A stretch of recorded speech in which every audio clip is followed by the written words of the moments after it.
actually derived somehow from Polish.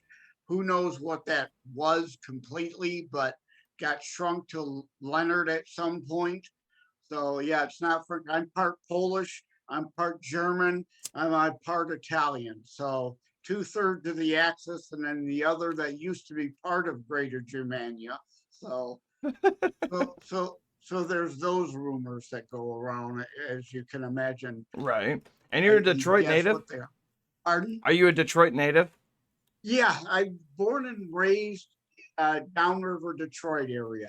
All right. And as much as I hate the winters in Michigan, I do stay by choice. I'm close to Notre Dame area, so I'm not too far away. Uh-huh. And also, just show you the rest of my shirt. The man, the myth, Leonard, the the legend. man, the myth, the legend. I don't think I'm all that, but I wear it because it really irks my enemies. You know what I mean? Right. People who actually do think they're all that, that annoys them. So, Well, narcissism is a plague on this country right now, so I with would the agree with that. hellscape of Twitter, that's a joke. Absolutely a joke. Well, I think a lot of that has to do with our piss poor education system. I agree. We've been teaching self-esteem over substance. But we got a lot of ignorant people, which is not to say stupid, it's just that they don't know and they're not self-educating the things they don't know. But we got a lot of ignorant people, and they're just really high on themselves about how clueless they really are.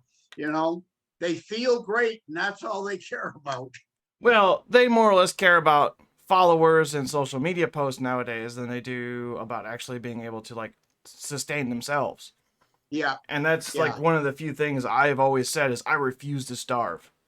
Like I have a small plot of land and I have chickens on it, and I'm getting another 15 of them pretty soon, and some of them for meat processing. So like, no, I refuse to starve. Absolutely refuse. Yeah.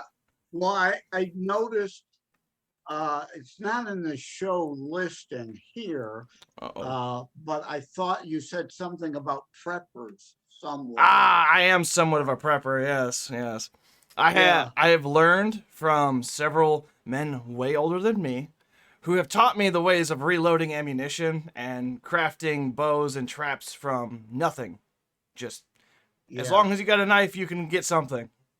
Well, I'm certainly not, I wouldn't call myself a prepper, but I also consider myself not to be stupid.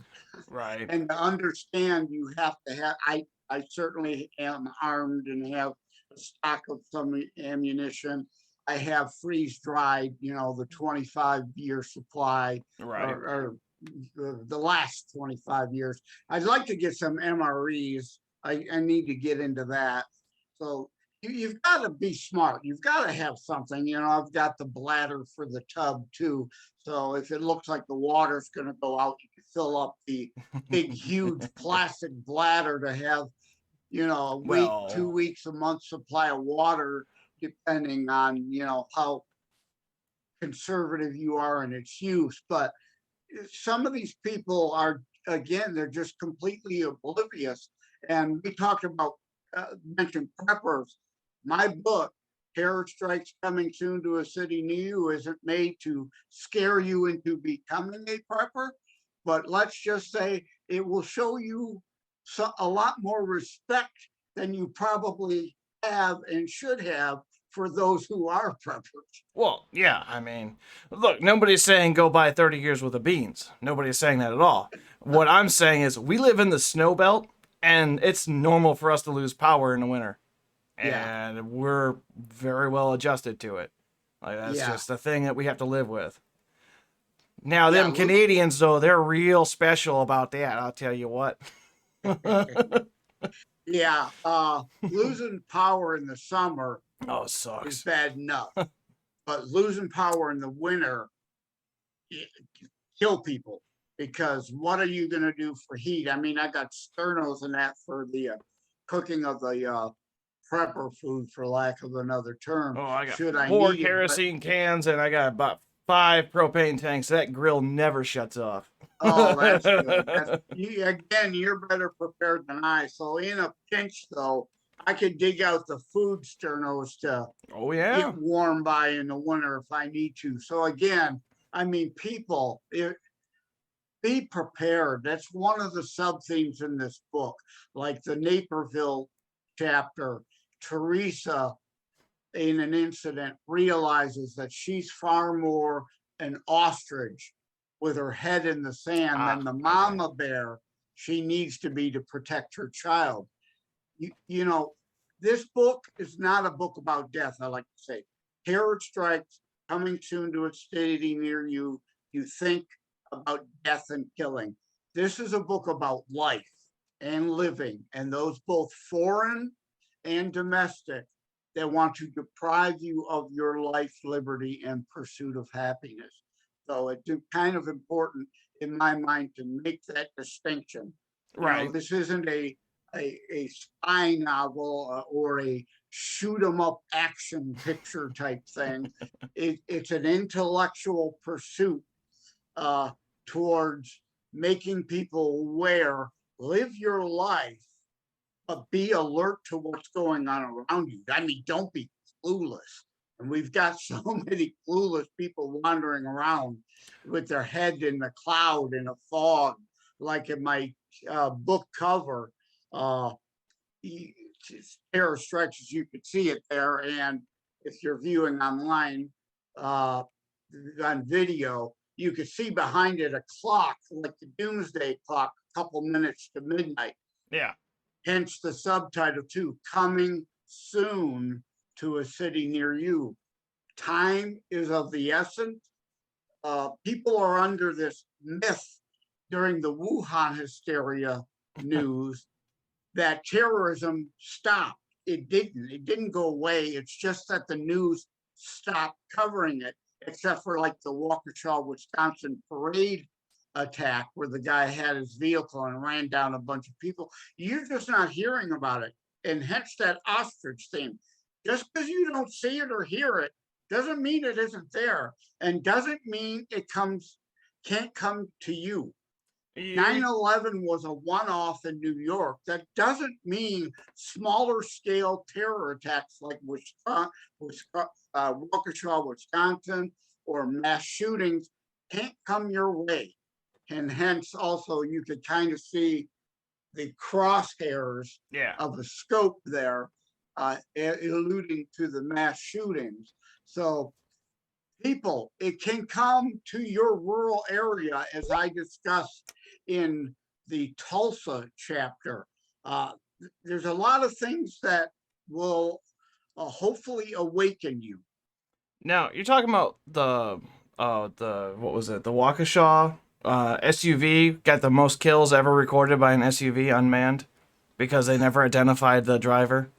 No, they identified him. He's been arrested. Yeah, a week and a half later. yeah, right. Yeah. No, I know all too well about this. I am very attuned to news that isn't mainstream. So, like, it's sad that I had to leave several echo chambers to actually start seeing a lot around me. And that's part of why my thing is called the Fluffy Hobo, is because I'm a bigger guy, but I'm also politically homeless. Like, if I had to pick a quadrant, it'd be somewhere about center-right libertarian. That's about it. That's probably the best way to put it for me. Like, I'm not an anarcho-capitalist, and I don't think socialism works at large scales. At small scale, maybe. I'll give them that. But large scale, no. Because California and West Virginia are two different things, and they vote way differently. And so it's finding a balancing act. And hence why our nation is a state sovereign republic, not a democracy. Constitutional republic. Constitutional republic. People don't understand this. Right. The states are sovereign. The states founded the federal government, not the other way around.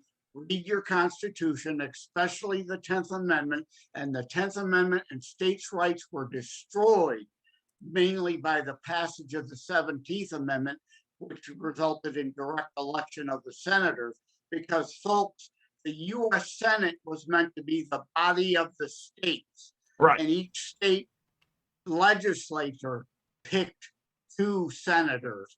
So they revolved in and out. Now it's just like another U.S. House of Representatives. Yeah. Our founders were genius, and the 17th Amendment is a bastardization of their brilliance. I'm just making sure I'm reading the 17th Amendment correctly. That's all. Uh, Because I'm not familiar with the 17th that much. well, the Right. 17th Amendment is the one that, again, took the appointment of senators out of the hands of state legislatures and moved them to statewide popular vote of the citizens. It was never intended to be that way. There is the House of Representatives that we elected directly in districts, local government, local representation, and the states for the senators for the US Senate were meant to represent state sovereign rights. And the 17th Amendment destroyed that.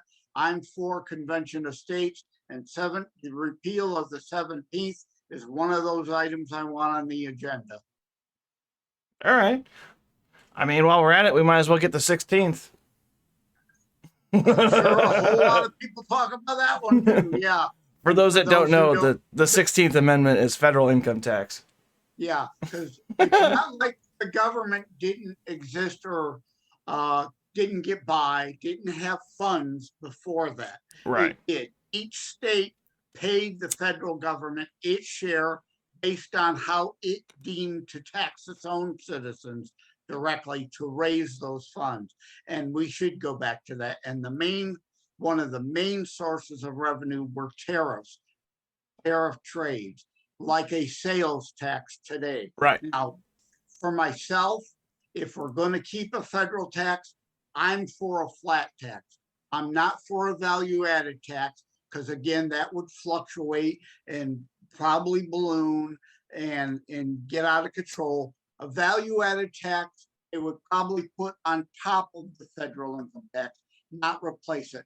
I want a replacement of the 16th Amendment, putting in place a constitutionally capped flat tax rate, and everybody pays that on every penny they make, period. Your first penny, your last penny. Whether you make 100 pennies or you make 100 billion pennies, you pay the 15%, whatever that amount would be. Flat tax on that. And Okay. no ifs, no ands, no buts. Everybody pays it. No excuses. No subsidizing one group over another through tax deduction. You pay what you owe because everybody gets something out of the federal government, whether they want it or not. I mean, the FBI is never going to go anywhere. So we all get some value from that at times. I know we may not want to admit that at times, and we could give lots of examples why we're being harmed by the FBI rather than helped by it. But the Federal Bureau of Investigation was created to handle cross-state issues. Right. So yeah, I can see a legitimate need for that, but like all things in government, they get power, they get control, they want more power, more control. It's always more balloon, more cronies, pulled into the organization, more do-nothing people that collect a paycheck off our taxpayer dime. Right. Boy, this interview has gone way off from where I thought it was going to go. No, that's fine. It's fine. So, where would you say you sit politically then? Because what you're saying is you sound more like a populist than you do like a libertarian. Well, I wouldn't consider myself a populist because that term is a more recent term, and it can mean, I mean, for Christ's sakes, they call Bernie Sanders a populist too. You got Trump, they call a populist, and you got Bernie Sanders. They call them both populist.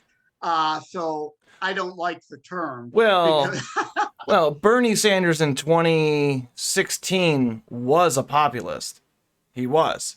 And then he shifted in the 2020 election, and he went way off the rails. Like, I swear they cut his brake lines and he just kept going left. Just Well, so what do you point. expect from a guy who honeymooned in Moscow? Yes, dude, yes, I know. It shows you his true allegiances. And you'll notice, since we're on the topic of Bernie Sanders now, and I'll get back to answering your actual question, but Bernie, he used to say, we got to get our fair share from millionaires and billionaires. You notice his rhetoric has changed to only billionaires because Bernie's a millionaire. You want to make $1 million? Sell the book. He's got 3 multi-million-dollar homes, including one on the beach, while he peddles the climate change hysteria and that the oceans are rising and all of the shorelines are going to be inundated with water. Well, then why did you buy a beach house, Bernie? Right. It's bullshit. It's like they say from the Bible, you shall know them by their fruits. Don't listen to what the hell they say. Watch their actions. Yeah.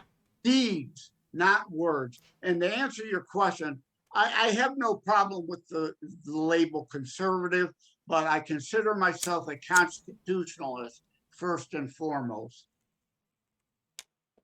Fair enough. I mean, I really don't care. I've talked to heavy progressives. I've talked to heavy Republicans. I really don't care. I just want a good conversation. That's it. Well, insofar as the book goes, the book has more a right leaning, and that's another one, a far right. That term is meant to. What does that even mean anymore? It's just a pejorative, because far right of the political spectrum on the actual scale of the right, far right would be anarchy, no government, no rules, every man for himself, anything goes, everyone for themselves. The far left of the scale is massive government.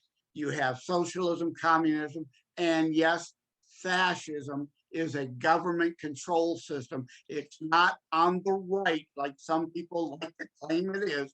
It is not. Hitler himself and all the Nazis, it's right there in their name. National Socialist Deutschland Arbeiter Party, the NSDAP, or the Nazi Soci, or which Joseph Goebbels coined it, and we shortened it to Nazis. However, I don't agree with your assessment of far right, because everything you explained for the far right sounds more like a libertarian wet dream. No government, everyone for themselves, no one's there to tell you what to do, no laws. Like, that's a libertarian wet dream. Oh, libertarianism is on the right. Somewhere, yeah. Yeah, but I would not say libertarians believe in no rules. A lot of them don't. A lot of them were like, no, get away from me, leave me alone. Right. The least amount of regulation and local government control, but they don't believe in abolishing municipal governments like an anarchist would. So yeah, they're to the right and maybe somewhat the far right of the scale, but they're certainly by no means anarchists. And I want to go back to the Nazi term, because in my book, Terror Strikes Coming Soon to a City Near You, I coin a new acronym. Oh? GIJIA. GIJIA. It's kind of like the Nazi term. Rather than calling them Islamic fundamental radicals, and it doesn't roll off the tongue, right?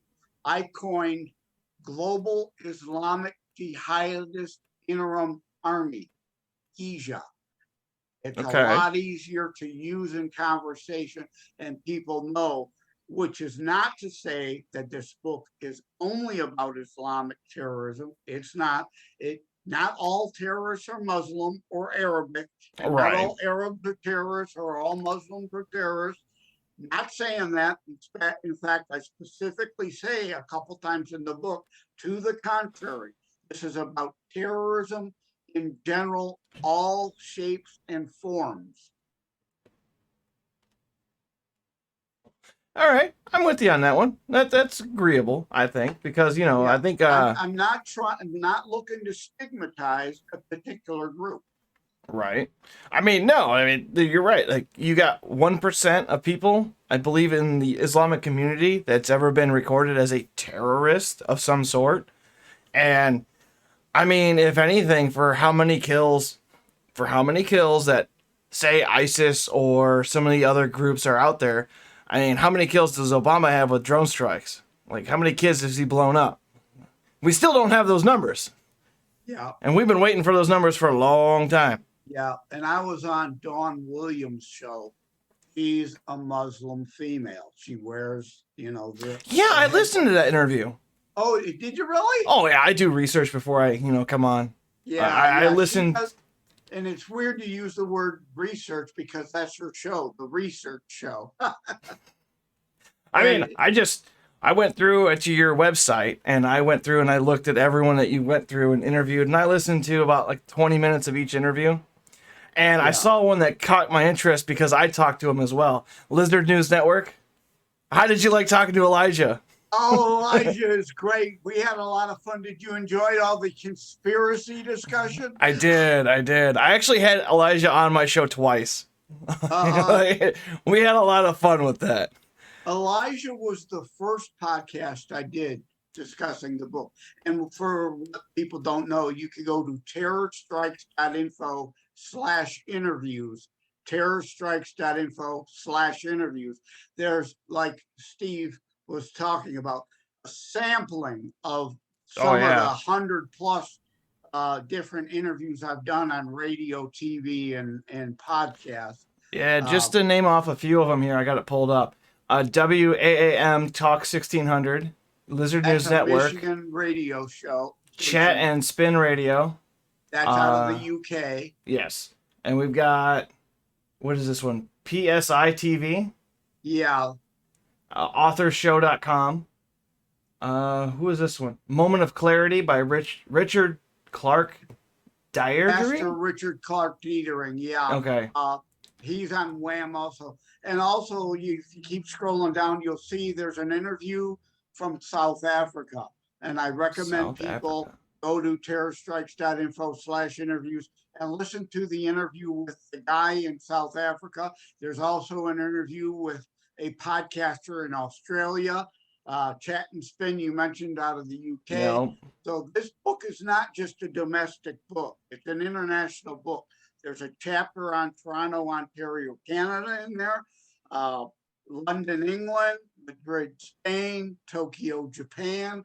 Because again, terrorism is not just certainly a North American continent issue. It's a worldwide issue. And this is an international book addressing that, though it takes place in the United States. And my main character is a Detroit newspaper person who decides to write a book on terrorism. So my book is a book within a book, him researching to create his book. And it's also something that no other author has had the balls to do. We live in the internet age. Everyone knows what a blog is. And it's used to understanding what a blog is. So I also have a blog within a book. Martin uses a blog he wrote in 2003 regarding 9/11 to go back and look at his thoughts at that time, 2 years after 9/11, as opposed to what we know today and, all these years later. So wait, you're talking about Martin? Marten, yeah. What's his last name? Or is this a fictional character? Yeah, I do not prescribe a last name. Yeah, he is fictional. Okay, this is a historical fiction book. Okay. Art fiction, I call it faction. Okay. Because I know I can't remember his last name, but he's from Detroit. He is an independent journalist who was there on 9/11, and his first name is Martin. And I'll have to find it because his name escapes me, but he had a book or an interview based off of 9/11, like the dark side of 9/11. And he talks about how a journalist was, had a trash can lid over a severed hand because he was waiting for the right time of light to take the good photography. And he went ballistic on that guy. It just so that's why I'm like, Martin, I think I know this guy. I think I listened to him. Yeah, his name is my middle name is Martin. Okay. Martin. So his name probably also is Martin. Yep. So yeah, my fictional character Martin is Marten. I wanted to make sure Okay. it was a distinction from. As far as I know, there's no one named Martin spells it like I do in the book. Okay. To try to make those just separate distinctions Right. from real people. Right. And that's weird because being in Detroit, I don't know the person you're talking about. I'm not sure if he's from Detroit, but I know he's a Michigan guy. Like I do know he's from Michigan, but he does a lot of work in New York right now. I have to find him again. Yeah, and again, this conversation is really gone down roads that I wasn't expecting, which is good because all these podcasts and radio stations and TV I'm doing, it's great if it's not the exact same stuff over and over. I hate monotony. I hate it. And we joked for people to know some behind the scenes here. We connected through a site called Matchmaker FM that is a mix of podcast people and people who have an expertise or something to share so that they could come together. And that's kind of how we connected. And I was joking with Fluffy that because he said his show is kind of weird. It goes off on all kinds of weird avenues. And I said, oh, I could do weird. In fact, I shared with him, I've been on Paranormal Phil's show discussing stuff. So I've talked to UFOs in the Bible. I've talked about ghosts. I've talked about orbs. So I can go down those strange roads. I've been there. I mean, you got to be more than a one-trick pony, as you mentioned. Yeah. But going to the education, we're going to wrap this all the way back around to the education system. How would you like the education system to be changed? Well, first and foremost, the Department of Education must be eliminated. It's unconstitutional. It is not within the confines of delineated duties for the federal government. There's no need for like an FBI that we mentioned is for cross-state issues. Right. Education is purely unadulterated, solely the responsibility of state and local governments. We existed as a country 200 years before the Department of Education was created to do what? Give more cronies jobs in DC and create strings attached to that money. Power and control. That power and control belongs to you at your local school board. That's where it belongs. You controlling your local schools, not the federal government, not even your state capital even. It's a county and local municipality issue. And again, we existed, think of back when the country first started. Each municipality hired its own teacher. Remember the red building with the bell tower on it? It was also the church. It was the one teacher. Think of it this way. Back to the Future Part 3. I think most people have seen that trilogy. I have not. The Future Part 3. It's got the school marm character. That's how it was. That's how it was intended to be. The locals pooled the money to hire a teacher to educate the children. And look at how smart we all were all back then compared to as stupid as this nation is now. I like to say we've replaced lately, especially, the 3 R's we used to call them improperly: reading, writing, and arithmetic. Oh, yeah. We've replaced that with radicalism and raunch. It's now the 2 R's, radicalism and raunch. And we need to eliminate that shit. And I'm sorry, I hope I could say that on your air. Yeah, absolutely. Because I got to be careful because I do FCC regulated station. There So I are no can't FCC usually, regulations on the internet. yeah. But yeah, we need local school control again to hire local administrations that get back to our education fundamentals. Isn't it? It's not. How weird is it now that teachers nowadays keep demanding more and more and more money while our test scores go down and down and down? So failing our way to the top. You shouldn't be paid more money for failing at your job. Well, here we go. I got this article pulled up here from CNBC, which is also NewsGuard certified. I use NewsGuard because I have to make sure that I have the proper sources. Desperate parents are turning to learning in pods this fall. Here's what to expect.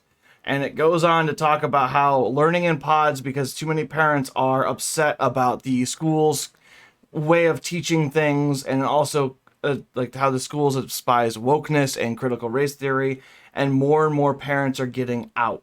There's also one from the New York Times. Pod, micro schools, and tutors. Can parents solve the educational crisis on their own? And I'm not paying New York Times for money, but you know, it is for it is.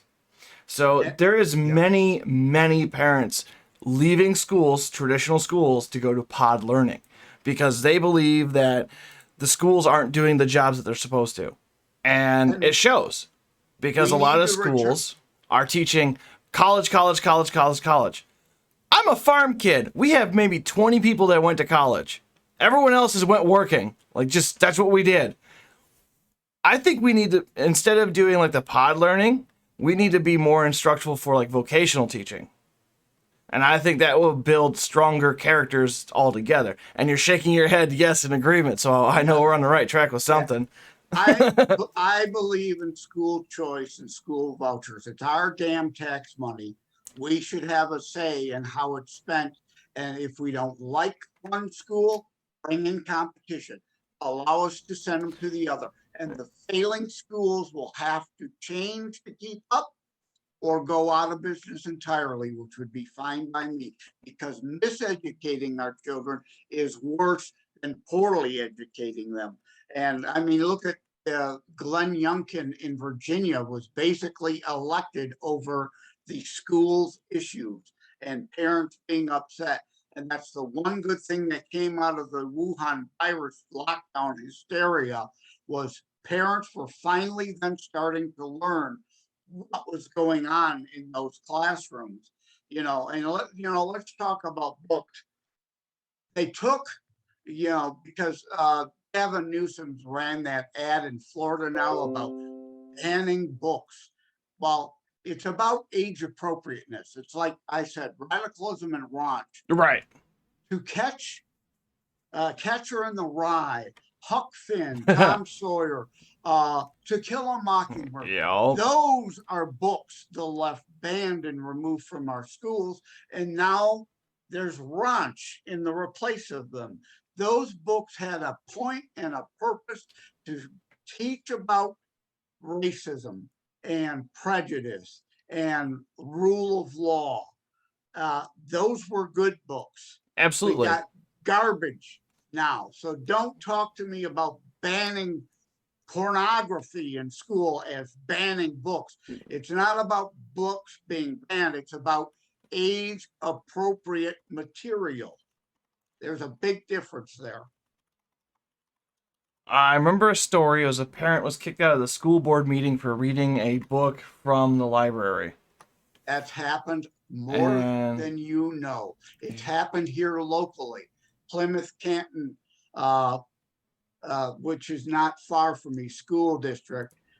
We have somebody running for school board who did just that. Went to the school board, was reading a book from elementary school. Here we go. Elementary children, young children could read this pornography, and they would not let him read it at the school board meeting, but they all thought apparently it was fine for the children to be able to read. Here we go. I got it pulled up. From Fox News. Georgia parent reading sexual content from the library at school. Board meeting is cut off. Inappropriate. Scrolling down some, we've got the quote here. Excuse me, we have children at home. The Cherokee County School Board member identified the Patsy Jordan and told the angry mother after she read a sexually charged passage from the book Homegoing, my bad. The school board pointed out that the meeting was live streamed and said the passage was inappropriate. The parent replied, "Don't you find the irony in that? As you said exactly that when I'm telling you. You're giving this to our children. This is in the school library. Right now they can go out and pick it out." And there's a video here, but I'm not going to watch the video. But yeah, it's ridiculous. It's absolutely ridiculous. Exactly. I mean, at what point do you just drop like a porno mag at the elementary school and watch it just be part of the system? But I don't know. This shit pisses me off sometimes. What's his name? Flynn. Is it Harry Flynn or the creator of Hustler? He'll be loving this. Pretty soon there'll be a hustler in every classroom at elementary school. Larry Flynn or Flint. I Larry Flint. I think that because there's Larry Flint. there's a landmark Supreme Court decision based on him. So, I mean, I know of him, and you should know of him. I'm not saying anyone be a fan or not of him, but it's part of our education process to know these things, and that was what the slippery slope led to now. So when you hear about the supposed slippery slope fallacy, It's a sheer cliff. it's reality, and you're right. It's not a slope; it's a cliff. Like, I love the joke that they say, and I say it's a joke, but it's really not a joke. It's, we're not coming to ban all guns. However, and it's always the however. Granted, it's an NFA item to have a fully automatic weapon, which I agree with. I'll agree with that one, because crazy people do crazy things. However, a coat hanger can make any weapon automatic, but we're going to let that slide. Granted... Facts matter. Yeah. Right. And you just delivered some. Yeah. The one thing that kills me is we need to ban, and they don't even know what they're talking about, a fully semi-automatic weapon. I'm like, what is that? What does fully semi-automatic mean to you? Well, you pull the trigger and it just keeps firing. That's automatic, you dumbass. And those are already illegal. You have to have a special permit in order to own a submachine gun, a fully automatic. Yep. You can fire them out in Vegas, out in the desert. Yeah, I want to go. They got special licenses. Yep. But like you said, what's your definition? Well, to quote Bill Clinton, it depends on what the meaning of is. Right. It's a goalpost that's ever shifting and never stop moving. Like the I always like this one. It's the M4A1. That carbine. It is perfectly legal for anyone to own. However, damn it, it was the semi-automatic 7.62 variant that was in Poland, and it was a single fire. The M1 Grand. That's right. The M1 Grand is illegal because it's considered a weapon of war. But both guns are being fought in a war. Like, what the hell? Well, the thing that annoys the crap out of me, to try to be cleaner here, is the use of the term assault rifle. AR-15 stands for Armalite rifle, not assault rifle. Right. And anything can be in an assault weapon. That's an action, not a noun. I have an assault TV remote in my hand. As soon as I hit somebody with it, it's considered an assault. Well, to bring this back to my book, Terror Strikes Coming Soon to a City Near You. Love that segue? It's good. But my London, England chapter discusses this. Massive gun control. So what do they have? The legacy of Jack the Ripper. Massive stabbings. People are still being killed. Yeah. They're just being killed with knives. You get killed with a Louisville Slugger. Is a Louisville Slugger an assault weapon? Should they be banned? It just shows the stupidity. And I am Well, definitely the stupidity of that argument. well, it's kind of based on like people don't know grammar because assault is technically what, an adjective or a verb? Yeah. It's where it goes because Yeah. it's here's a spoon. I stabbed somebody. Well, it's an assault spoon now. Like so, it's what they want to drag on it. We've come full circle again back to education. Yeah. Reading, writing, and arithmetic aren't taught. Only Right. radicalism and ranch. Well, okay, here's the proof that gun control doesn't work. And I can prove it. How many guns are in America right now? We could probably agree that 4 million's a good answer. Way more than that. Registered. Okay. We can probably agree 4 million's there.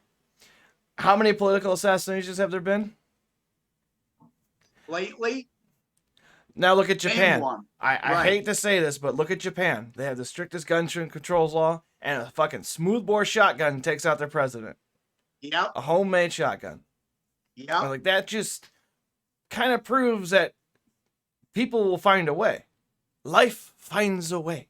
Exactly. Shinzo Abe, the former prime minister of Japan, Which was is sad. assassinated with a homemade gun. Did you ever see photos of that gun? Yeah, I've not seen a photo close up, but I have seen some images. It was pretty crude, but today and that's the latest shift in the paranoia, is 3D printing. Oh, Anyone can 3D print a weapon now. right. So now they want regulation for that. It's always, again, like what I said about government in general, it's always more power, more control, less freedom, less rights for you. Oh, yeah. I'm trying to find the gun that killed him, and I can't find it right now. And my book does go into all that. I mean, because politics and religion are involved in the terrorism, and why I said earlier at the top of the show, those both foreign and domestic that want to deprive you of life, liberty, and pursuit of happiness. Here's one for you. What do you determine as the pursuit of happiness? Well, that's up to each person's own definition in a sense. But again, we are not an anarchist state. We do have rules. My rights end at your nose, so to speak. I have the right to scream and yell at you all I want. I don't have the right to punch you in the face. So you have the right to pursue your own definition of happiness as long as it doesn't impede or Infringe. Yeah. infringe, yes, good word, on someone else's also pursuit of happiness. Now, because you have the right to pursue becoming a millionaire or billionaire doesn't mean it has to happen. Man, wouldn't that be the shit though? Like, come on. Do you know how much problems I could solve by being Batman? Yeah, but that's the point of like the modern left, socialism. I want what you have, but I don't want to have to earn it. And not to push Christianity here, but again, the issues of religion are involved in some of the terrorism issues. Jesus was not a socialist. He said, love your neighbor. He said, be your brother's keeper. He did not say, steal from Stephen to give to Joseph. He did not say that. That is Marx and Lenin. Well, not Jesus. I'm pretty sure Marx said, under no pretext, do not give your arms and weapons. I'm pretty sure Marx said that. Well, but Jesus also said, if you don't own a sword, sell your cloak and buy one. Right. Exactly. Yeah. I mean, Marx was at least semi-reasonable at one point, but like all leftists, they go off that slippery slope cliff. Like Bernie Sanders and his Again, it goes back to power and control. Like my book, I'll repeat the title. I want you to buy it. Terror Strikes, coming soon to a city near you. Here we go. I In the found. book, I talk about Afghanistan and Al Qaeda and Osama bin Laden. Remember, we considered him a freedom fighter, and we were arming them to fight the Soviets. Yo. They got a taste of that power. And once the Soviets were repelled, they turned on us because they want their own caliphate. They want the power. They want the control. Well, we taught them how to fight, and that's all I know. But Yeah. I found the quote. Karl Marx said, under no pretext should arms and ammunition be surrendered. Any attempt to disarm the workers must be frustrated by force if necessary. And that's Karl Marx, the lead honcho socialist. So I don't understand why the left wants to ban guns. Like, that just makes no sense when their ideology is saying, no, keep guns. You need them. Because you can never expect the leftists to be consistent. Look at AOC the other day. I was just on the Patriot Angle Unfiltered with Michael Gardner the other day, and we were talking about AOC. Oh, man. She was confronted by a comedian. Oh, yeah, big booty Latina. Yeah. I know exactly what you're talking about. Was it creepy? Okay. Was it sexist? Okay. But you've got to understand the context and the point. He was being absurd. He was being funny. And she was okay with it when it happened.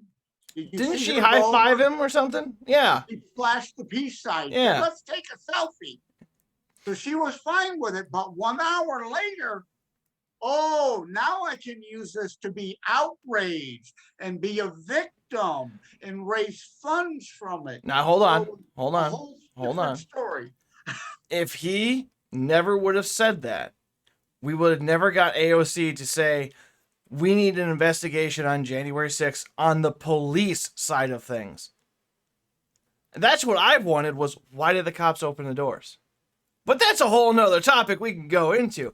But did you see the recent news with AOC? Like, it just happened today. No, I haven't. She got arrested today for having a protest. She stopped traffic in front of the Capitol. Here, let me bring this up here. But while you're bringing that up, let me mention, since you mentioned January 6th, I'm not going to go into it. But if you go to terrorstrikes.info/press releases, I released a press release on this whole January 6th part. And that AOC plays into it. The double standards, the death threats, and the near assassination of Brett Kavanaugh on one hand. Oh, yeah. And AOC has the nerve to complain about a heckler after Maxine Waters is saying, get in their face, go to the restaurants, disrupt them, disturb them, harass them. I mean, isn't that a call to violence? What Maxine did, yes. Yeah. Now, the guy heckling AOC was done in jest, was done in humor. And frankly, she deserved what she got, a taste of their damn medicine. Right. All right, here we go. I got this. I'm going to pull this up. I'll read it for you. From timcast.com, multiple members of Congress, including AOC, arrested for pro-abortion demonstration outside SCOTUS. Multiple members of Congress, including Rep. AOC, has been detained by Capitol Police for blocking traffic outside the Supreme Court in a pro-abortion demonstration. However, AOC can be seen lifting her arm in support and then go back to being pretended to being handcuffed while being detained or arrested. Unsure of what's going on right now. But is this just like a look at me moment, or is this kind of a hey, actions have consequences? It's a publicity stunt. Nothing will come of it. Nothing will happen to her. And I mean, look at, she should paint her, she should put on blackface and put on an Antifa hat. Oh, come on. She's not the Canadian Prime Minister. But she's not Trudeau. You get my reference. I do. They literally burn down cities and they're not in prison. Was it up to $2 billion in damage in Portland alone? Because that's the highest amount the insurance will pay out. And then you got other cities around small areas that were just completely taken over, but you don't hear about it. That is a direct result of Maxine Waters and others Right. leftist incitement. And they should be charged with incitement to violence and charged as accessories to the arson that happened. But yet, we're supposed to think AOC was threatened by a comedian heckling her on the steps of the Capitol. Yeah. What was his name, anyways? I completely forgot. I had it written down. I misplaced it. Yeah, because again, I was on another show and we did a whole hour on that alone. Right. I'm trying to find the guy's name. I know him kind of. I know of him, I guess. That's a better way of I putting was it. going to say the same. I knew of him. I don't really know much of him. I'm not a follower of his, although I might look him up and become a follower now. Right. Let's see here. I'm looking for it. I know where to find his name, and I'm trying to find it. It is Alex Stein. That's his name. Alex Stein. Yeah, Stein. Now that there's because I associate him with R.L. Stein. So Right. remember the last name from associating him with R.L. Stein. Yeah, Stein. Apparently, he's got a YouTube channel. Yep, yep. That's why he was doing a video. Yep. Yeah. I think he was live streaming on YouTube at the time that incident occurred. Yeah, it looks like it. Yeah. Yeah. He kind of reminds me of like just an internet troll trying to get clout. Yeah. That's the best way to put it. It was a publicity stunt. Yeah. And frankly, it worked. But let's, again, talking like of the double standard. Oh. The mayor, is it Barlow of DC, all for open borders and illegal immigrants until Governor Greg Abbott puts some of them illegals on a bus and sends them to DC. Now, all of a sudden, it's in her backyard and costs her city money. It's a problem. Did Mayor, you see that story? Mayor Muriel Bowser is her name? Yeah, Bowser. Okay. Yeah. Yeah. She was upset about let's see if I can find this. I know it's here somewhere. Yeah. She's upset about Texas was busing illegals yes, to DC. busing illegals to DC. Yeah. But it's okay for Biden to put them on planes and fly them into other states. Yeah. Again, it's the double standard and hypocrisy here. I am principled. I didn't have like the left had when had Bush derangement syndrome under G.W. Bush. I loved him on some things. I didn't like him on other things. Obama, there were Obama zombies. They just loved him. He was like their savior. Right. And yeah, and then Trump got into office, and all of a sudden, all the Obama zombies had Trump derangement syndrome. Yeah. Right? You know, I believe in principles. If like I wrote an article. I used to write for Red State. I think most people know what redstate.com is. I wrote for them in the past. My articles now are on Before It's News. There's a lot of con artists and nut jobs on there, but it depends on the author, the writer that you're looking at on there. But I wrote an article the other day titled "Brace Yourself, I'm About to Agree with a Democrat." That was before when John Ossoff put forth a bill to add teeth to the Stock Act. And that's an important to know, although it was a sham. He knew Pelosi and Schumer wouldn't bring it up for a vote. So it was just pandering to make it so that all elected officials in DC would have to put their money in a blind trust. So we don't get this shit like Paul Pelosi just pulled, investing in yeah. knowing that Nancy's bringing up chip subsidies Yep. in the next couple of days. Yep. Insider trading. So I wrote that article, brace yourself. I'm about to agree with a Democrat on something. But again, in there, I had to point out John Ossoff was just desperate to get reelected in Georgia. So he just threw that out there, again, knowing it was going nowhere. He didn't believe in his own damn bill, is my opinion, but it was a stunt to get recognition. Oh, absolutely. I mean, I love the fact that you can go to TikTok, which it is what it is, but you can go to TikTok and look up Pelosi stocks, and you can follow Pelosi's exact market buy-ins. And the guy who started it was like, I started this with 10 grand. I'm sitting at close to $1 million now, following her stocks and how everything goes. And if that's not insider trading, well, apparently I'm not white then, because something's wrong. Like, that's just stupid on so many levels. Now, let me add a caveat here. Uh-oh. And be clear. Okay. I am not a Republican Party head. Okay. There are bad Republicans too. Oh, absolutely. Just let me get that out there to be on the record as saying that. Cocaine And- Mitch.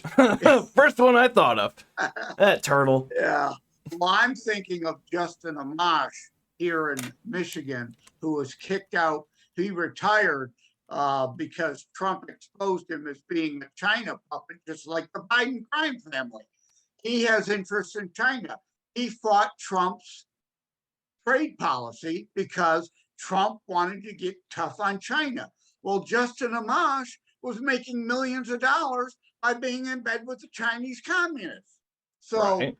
this is on both sides of the aisle. There's good there. Well, I was going to say there's good and bad on both sides of the aisle, but I'd be hard pressed to say anybody good on the left side of the aisle right now. But there's plenty of bad on the right side of the aisle too. I And mean, I just want to be clear and upfront about that. Again, I'm about principles, not personalities or partisanship. well, I mean, I like Tulsi Gabbard. I mean, she's got some work to do, but Tulsi Gabbard had a pretty solid campaign. I liked a lot of what she said, but there's some issues, it's like, she could do better, but I get it. Like, there's not that many that really, too many people fixate on a party and make their ideologies what the party is. There's not enough people to go, that's unique, but not for me. You're going way too far. Like, I'm really not supposed to talk about trans issues on Twitch, but let's just skip that for right now, because that's a whole another can of worms, and I could probably go about 3 hours on that alone. It's ridiculous. I'm just going to say love Dave Chappelle, and he's not transphobic. That's No. all I'm going to say on that. No. I love comedy all in all. Like, there's no reason people should be mad at Dave Chappelle. And I will go on record to say that. Like, there's no reason for it whatsoever. It just amazes me on how soft people have been, or have become. Because, remember the saying? Yeah, you're old enough to remember. Sticks and stones will break my bones, but words will never hurt me. Well, now it's sticks and stones are worse than words.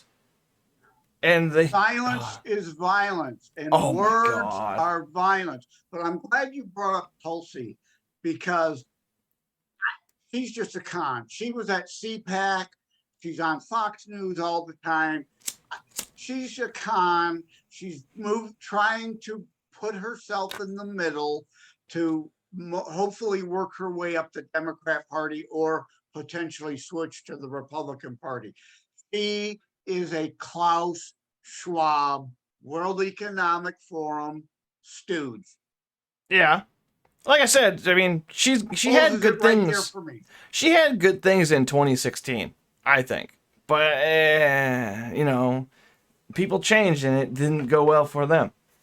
Actually, this is a good opportunity. Who do you think is going to be running 2024? I like Trump as a president. I have no problem throwing that out there. But I also have no problem saying Trump is a child and his hubris is off the chart.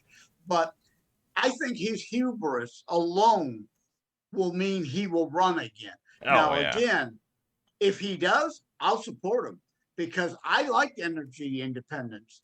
I like his economic policy. The Biden inflation is ridiculous.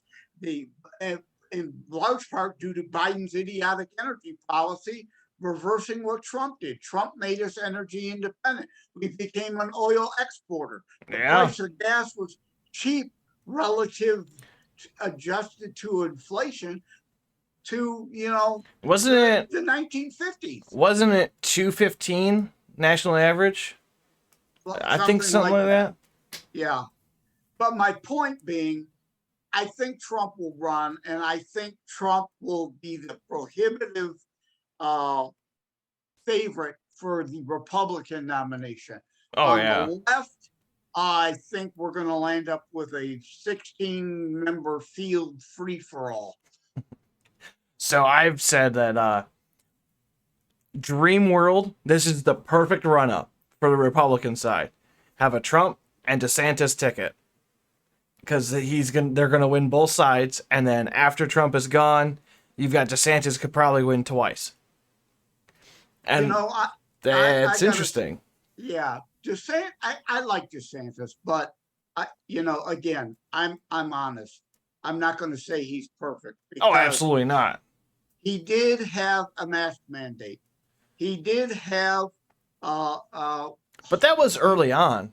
And he engaged in lockdowns. So he cannot proclaim he's trying to reform his image that he's always been conservative and always been a constitutionalist. I'd like to see Trump Nome ticket because Kristi Noem never had a mask mandate, not 1 minute. Never had a lockdown in South Dakota, not 1 minute. Plus, we don't need Florida to win the nation on election day 2024. We need a Trump Nome ticket to balance that ticket. And then a Kristi Noem, I would love to see be the first woman president of our nation, a conservative, a constitutionalist, more so. Right. So I think on the Democrat side of thing, I think it's going to be a Buttigieg and AOC ticket because they are gearing up Buttigieg to be the next runner. Well, they are talking about running Biden Buttigieg again. Was from Indiana. Again, I'm in Michigan. I'm from the Detroit area. It is rumored that Buttigieg is going to move to Michigan and run for Michigan governor in really in 4 years. Yeah, I mean that's part of the scuttlebutt. He'll come in. He'll become part of Whitmer's administration if that senior slayer, just like Wolf was, just like Newsom was, just like Cuomo was, by putting COVID patients in the nursing homes, killing our seniors. If he becomes if Whitler could get reelected, he becomes part of her administration and becomes the next Democrat governor if they can get another governor elected. But Michigan is a weird purple state. Oh, yeah, it is. We go back and forth between Republican and Democrat governors every 8 years. And I blame the Hoopers for that. Yeah, no governor in my lifetime, and I turned 60 this year, no governor who has run for re-election has ever lost re-election. So people who say this red wave means Whitler is gone, you don't know Michigan. She's got a 50-50 shot of getting reelected because look at Jennifer Granholm, the idiot who's current Department of Energy head, cackling Granholm, just like cackling Kamala. Oh, she yeah. laughs at every question that's asked of her. She was a disaster for 8 years as Michigan governor, and millions of Michiganians, I don't say gander because we're not foul, Michiganians fled the state. So yeah, sorry, that just caught me off guard. in that dichotomy or that argument, that debate, Michigander versus Michiganian, it's Michiganian. We are not ganders. We are not foul. Well, I mean, it could be worse. You could be a tire, because I'm a Hoosier technically, and we got Hoosier tires. Yeah, or we always tease about Ohio, the Buckeyes. Yeah. Appropriate that you have a nut. Well, they've got the highest amount of meth in the country. I can't believe that. I guess I just ruled out any book sales in Ohio now, right? They know it's good for them. Ain't nobody like Ohio anyways. If you're in Ohio, go fuck yourself. Move I out. wouldn't go that far. No. People come over to Indiana with their stupid Ohio plates and they drive like crazy. They don't know what the goddamn turn signal looks like. No. Ohioans can go back to Ohio. Build a wall right there. I will say this about Ohio though. If you like roller coasters, the greatest amusement park on the entire planet is Cedar Point in Sandusky, Ohio. Yeah. I don't know. I'm not really big I'm on a it. roller coaster guy. I love them.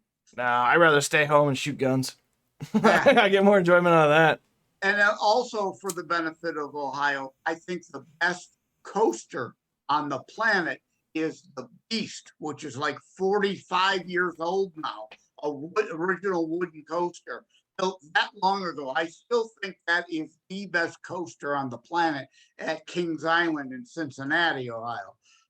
Yeah, and it's still working according to Visit Kings Island. It's still up and running.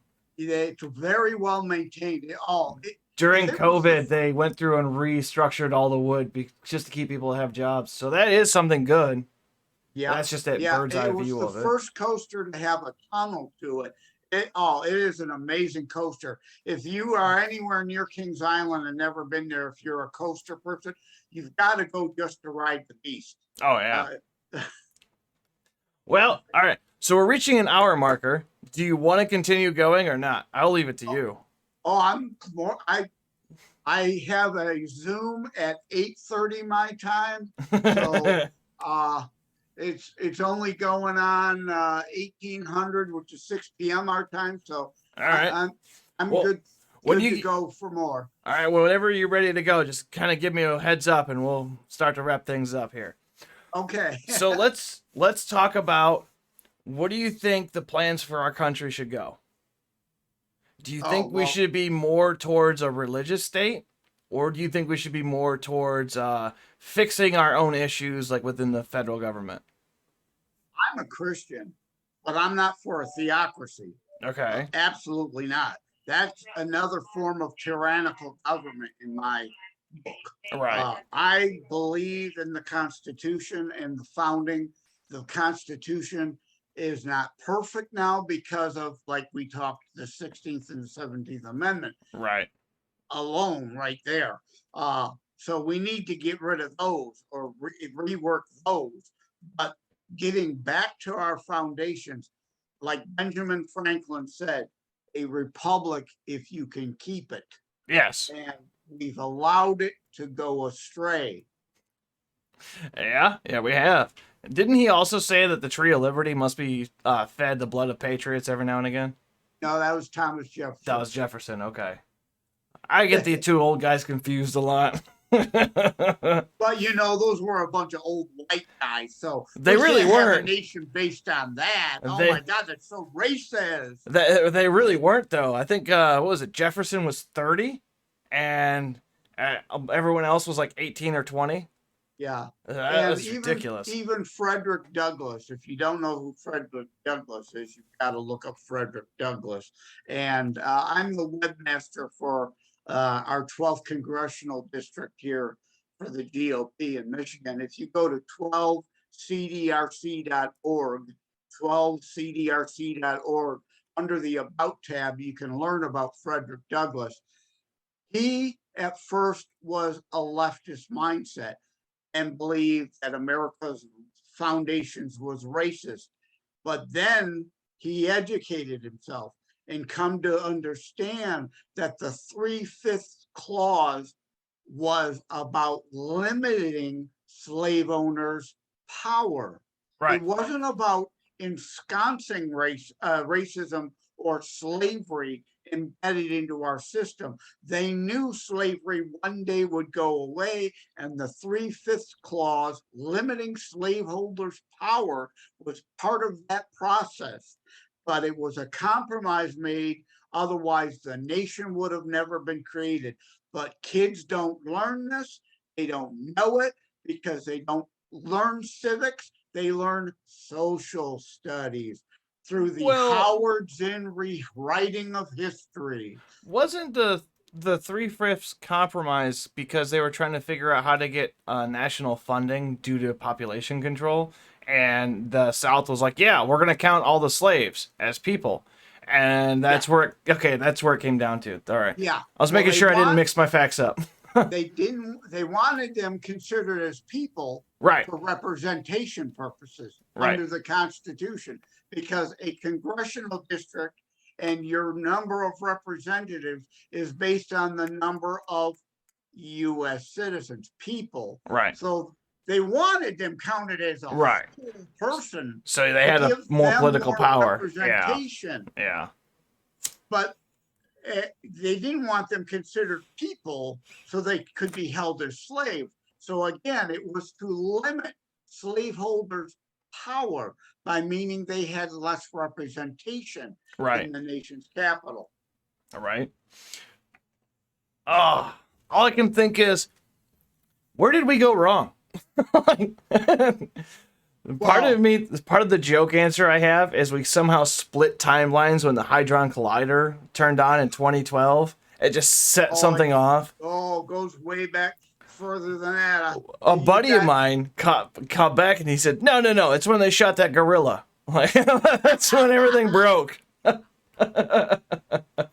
Well, Wilson, one of the worst presidents ever, it started going wrong there. It really went wrong under FDR, under supposed temporary war measures that, of course, like Reagan said, there is nothing more permanent than a temporary government program. Didn't he also say the scariest words ever is, I'm from the government and I'm here to help? Yes, and he also said if fascism ever comes to America, it will come in the name of liberalism. And look where we are. Well, okay, we can go even further and talk about the liberal world order, how they want to push in that and the Klaus Schwab shit. But that stuff's so far out of my reach. Like, I kind of just grasp at straws with that, and I let more smarter people who are into it talk about it. Yeah, but I recognize it's stupid.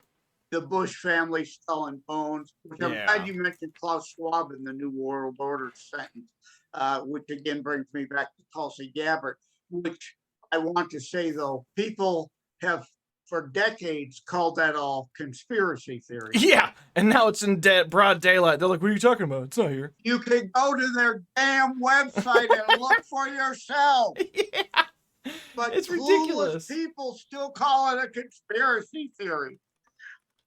That goes back to the Lizard News broadcast. Elijah, yeah. Elijah. We talked about that. There are various conspiracies. You know, conspiracy isn't always bad. Right. Me and Steven can conspire to go to the local ball game. That would be technically a benign conspiracy. Hey, let's hook up and go to the ball game at the same time. But to go to the ball game and sit together takes a conspiracy.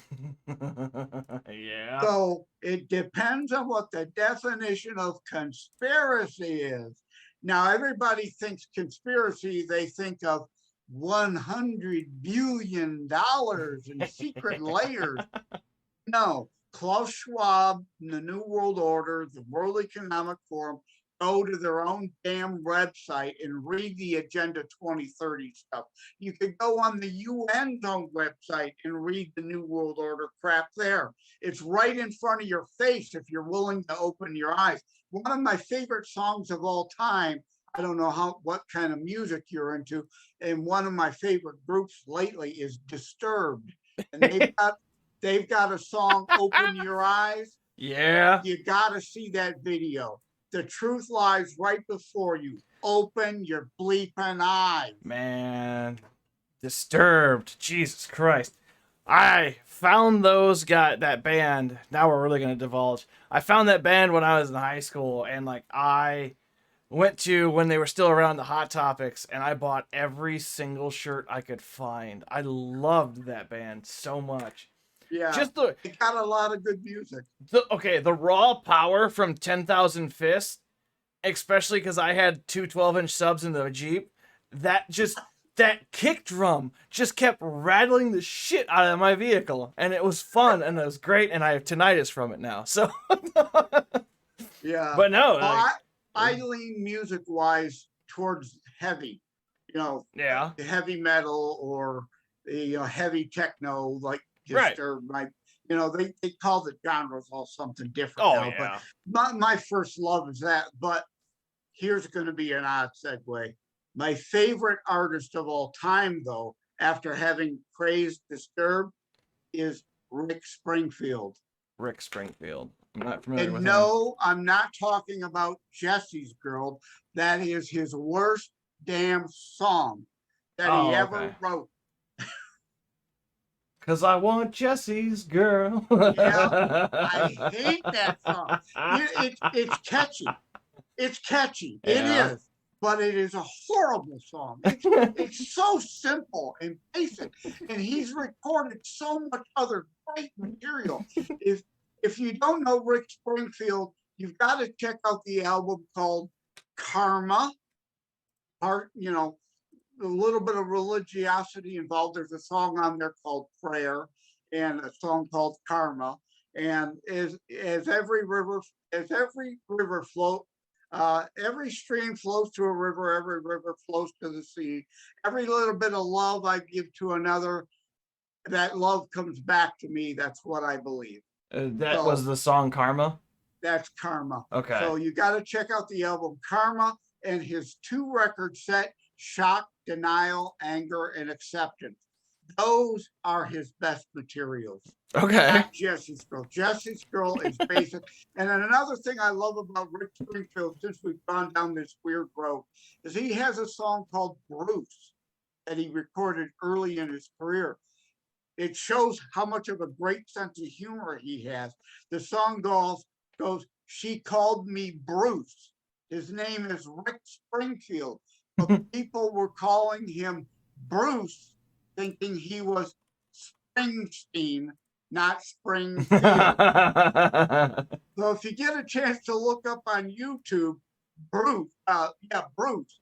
Oh, now that is a fun song, and why I love him so much. He's clever. He's got, but Shock, Denial, Anger, and Acceptance and Karma have some really, really deep songs, like the song Prayer that I mentioned. Right. I pray to God in heaven to be a better man than the man I see. Well, I'm looking at the Bruce lyrics right here, and it's actually pretty funny because he says, Isn't it though? he says, Yeah. in the lyrics, he said, I thought I was born to run was one of your best. And he goes, wait a minute, who do you think I am? And he answered, Mr. Springsteen, you're famous, man. Here he called me Bruce. It's a great song. The music is good too. But his song Prayer is kind of like a Michael Jackson Man in the Mirror Okay. song. All It's right. about fix yourself. Take the log from your own eye Right. before judging another. Right. And improve. You want to make the world a better place, like Michael Jackson said. Look in the mirror and make that change. Rick Springfield Prayer is like that. And every bit as good, but didn't quite win the awards that Michael got. Right. Well, I mean, I don't really know a whole lot about music. Just in general, I am not a music buff. I don't really know a whole lot. But a buddy of mine started his own blog, like on Instagram, and he has me reviewing albums that are like 10 years old or whatnot to like give my opinion on things as a casual listener. And he's had me listen to some interesting albums so far, and I'm like, yeah, this is trash. I'm just shitting on all of his favorite songs. Like, this is poop. I don't like this. What is this? This is not music. This is just noise. I hope you'll review the Rick Springfield Karma album. And again, Karma and the song Prayer, it doesn't mean you have to be religious. It's not a Christian album. It's not Right. Christian rock. It is dealing with spirituality, not necessarily established religion. But I'm glad you mentioned music. I am steeped in music from my birth because my dad, Ted Lenard Sr., Thaddeus Martin Lenard Jr., was the founder of the Polka Kings. The Polka Kings? Yeah. They have 3 albums. You can look them up on Amazon. The Polka Kings. They recorded 3 albums and a few vinyl 45s that had material that weren't on the album. And they toured all over northeastern United States. So music is in my blood and in my veins, and that's where I got my, creative gene from. Oh And I man. wrote and recorded music when I was younger too. But that was before the day of the internet, and you could put anything up on the internet and let people buy it direct. So if you're gonna look up the Polka Kings, be careful because the first thing I brought up was the Polka King, the movie starring Jack No. Black. No. You gotta look down more, and it looks like they're called the Inner Lake Polka Kings. No, That's not them somebody either. else. Okay. It's Ted Leonard Jr. and the Polka Kings. They had the Polka Kings arrive. Uh, what were the other 2 albums? I'm having a brain fart here, a brain freeze. I can't think of my dad's other 2 albums. It's a Wonderful Day, I think was the other one. I found And My Little Polish Genie was the 3rd one. I found an A track. The Polka Kings arrive. An A track That was on their it. worst album. That was their first one. But yeah, you found it on 8-track, right?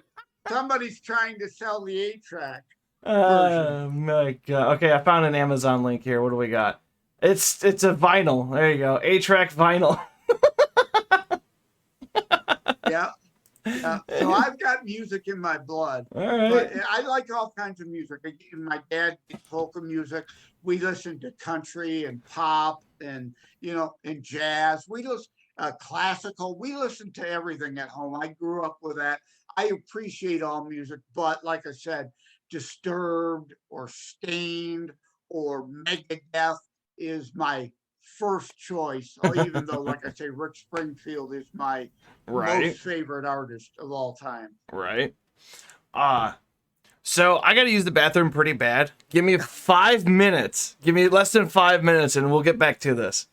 I'm gonna do the same too. Are we just gonna leave blank screen? Yeah, I have a be right back screen I'm gonna put up, so it will. Okay. We'll be back in like a few minutes, people. Be right All back. right.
All right, that was fast.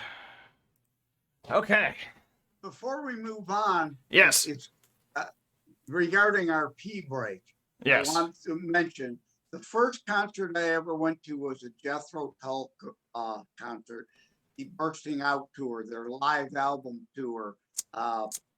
And I mentioned Jethro Tull because they've got a great song. It's an instrumental called Pee Brock.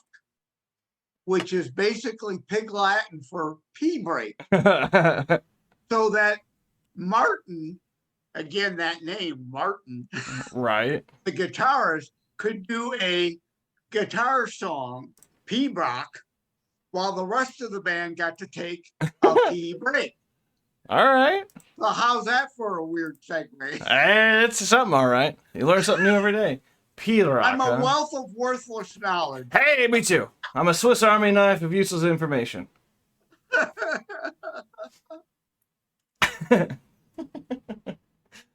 So I haven't seen any questions pop up yet, but we'll get there when we get there. Let's switch gears entirely. Let's go something weird. I like weird. Let's go weird. What do you think about the paranormal? Oh, now I gotta go. No. Okay. All right. Bye, everybody. There are so many things that are unexplained that we just don't know, and we may never know. I have no problem with the paranormal, and like we talked about on Matchmaker FM behind the scenes, I mentioned ghosts and orbs. I encountered ghosts in the basement of my parents. It took us decades to figure out, but we then finally figured out that ghost, based on the hat he was wearing and old photos, was my great-grandfather, we deduced. What my great-grandfather on my mother's side, the Keeler German family side, was doing in my parents' basement, a home that wasn't built until the 1960s, and he was dead for decades. What he was doing there, I'll never know, but I encountered him. So I don't discount those. Being a Christian doesn't mean you can discount some things that are potentially uncomfortable. Now, also, I spent the night at Fort Wayne, which is an old Revolutionary Civil War. Oh, you know of it? Mm-hmm. Spent the night at Fort Wayne, which is at the south end of Detroit. It's an Yep. old fort, and we were there with part of a ghost hunter group. Didn't encounter any ghosts that day, but in the armory, we did encounter floating orbs, Right. glowing balls of light. Explain those. I can't. Explain Foo Fighters during World War II, glowing balls of light. Explain them. We can't. Not scientifically or religiously. We cannot explain those things. Doesn't mean they don't exist. Right. I like the people who debunk ghost orbs. They're like, oh, it's dust and it gets light shone on it because it's older buildings with the metal or the metal shavings in it that could be falling down and whatnot. Like, okay. I mean, that's a decent explanation. Yeah. But come on. That's like Project Blue Book in UFOs. Project Blue Book supposedly debunked 99% of all the cases they examined. They claim they were weather phenomenon or a weather balloon or misidentification of terrestrial technology. What about that 1% they can't explain? Right. I'm looking here. Looks like it's based in Ohio. The copy of the Air Force fact sheet distributed by Wright-Patterson Air Force Base in January 1985 was part of the Project Blue Book of what they could not identify as UFOs. Yeah, look at the totals, and you'll see a running year of the number of unexplained remained constant at a couple of hundred. Then all of a sudden, when they wanted to eliminate the program, it's clear they started fudging the numbers. The number of unexplaineds kept dropping. Right. And Project Blue Book didn't go away. It just morphed into other programs. Right. I mean, that's kind of what the Manhattan Project was based off of, right? Well, I mean, not to so much degree. Like, the Manhattan Project was unique in itself because of, they had 4 or 5 different engineer groups working on the same project, but had no idea what they were building. Yeah. Yeah, they were segregated and separated. Yep. Right. Do you ever, besides what you've seen with your grandfather or the orbs, have you ever had any other kind of paranormal experience of sorts? I we kind of have a psychic trend in our family. Okay. Now, deja vu, I mean, I think everybody experiences deja vu. There's that. Then there's precognition.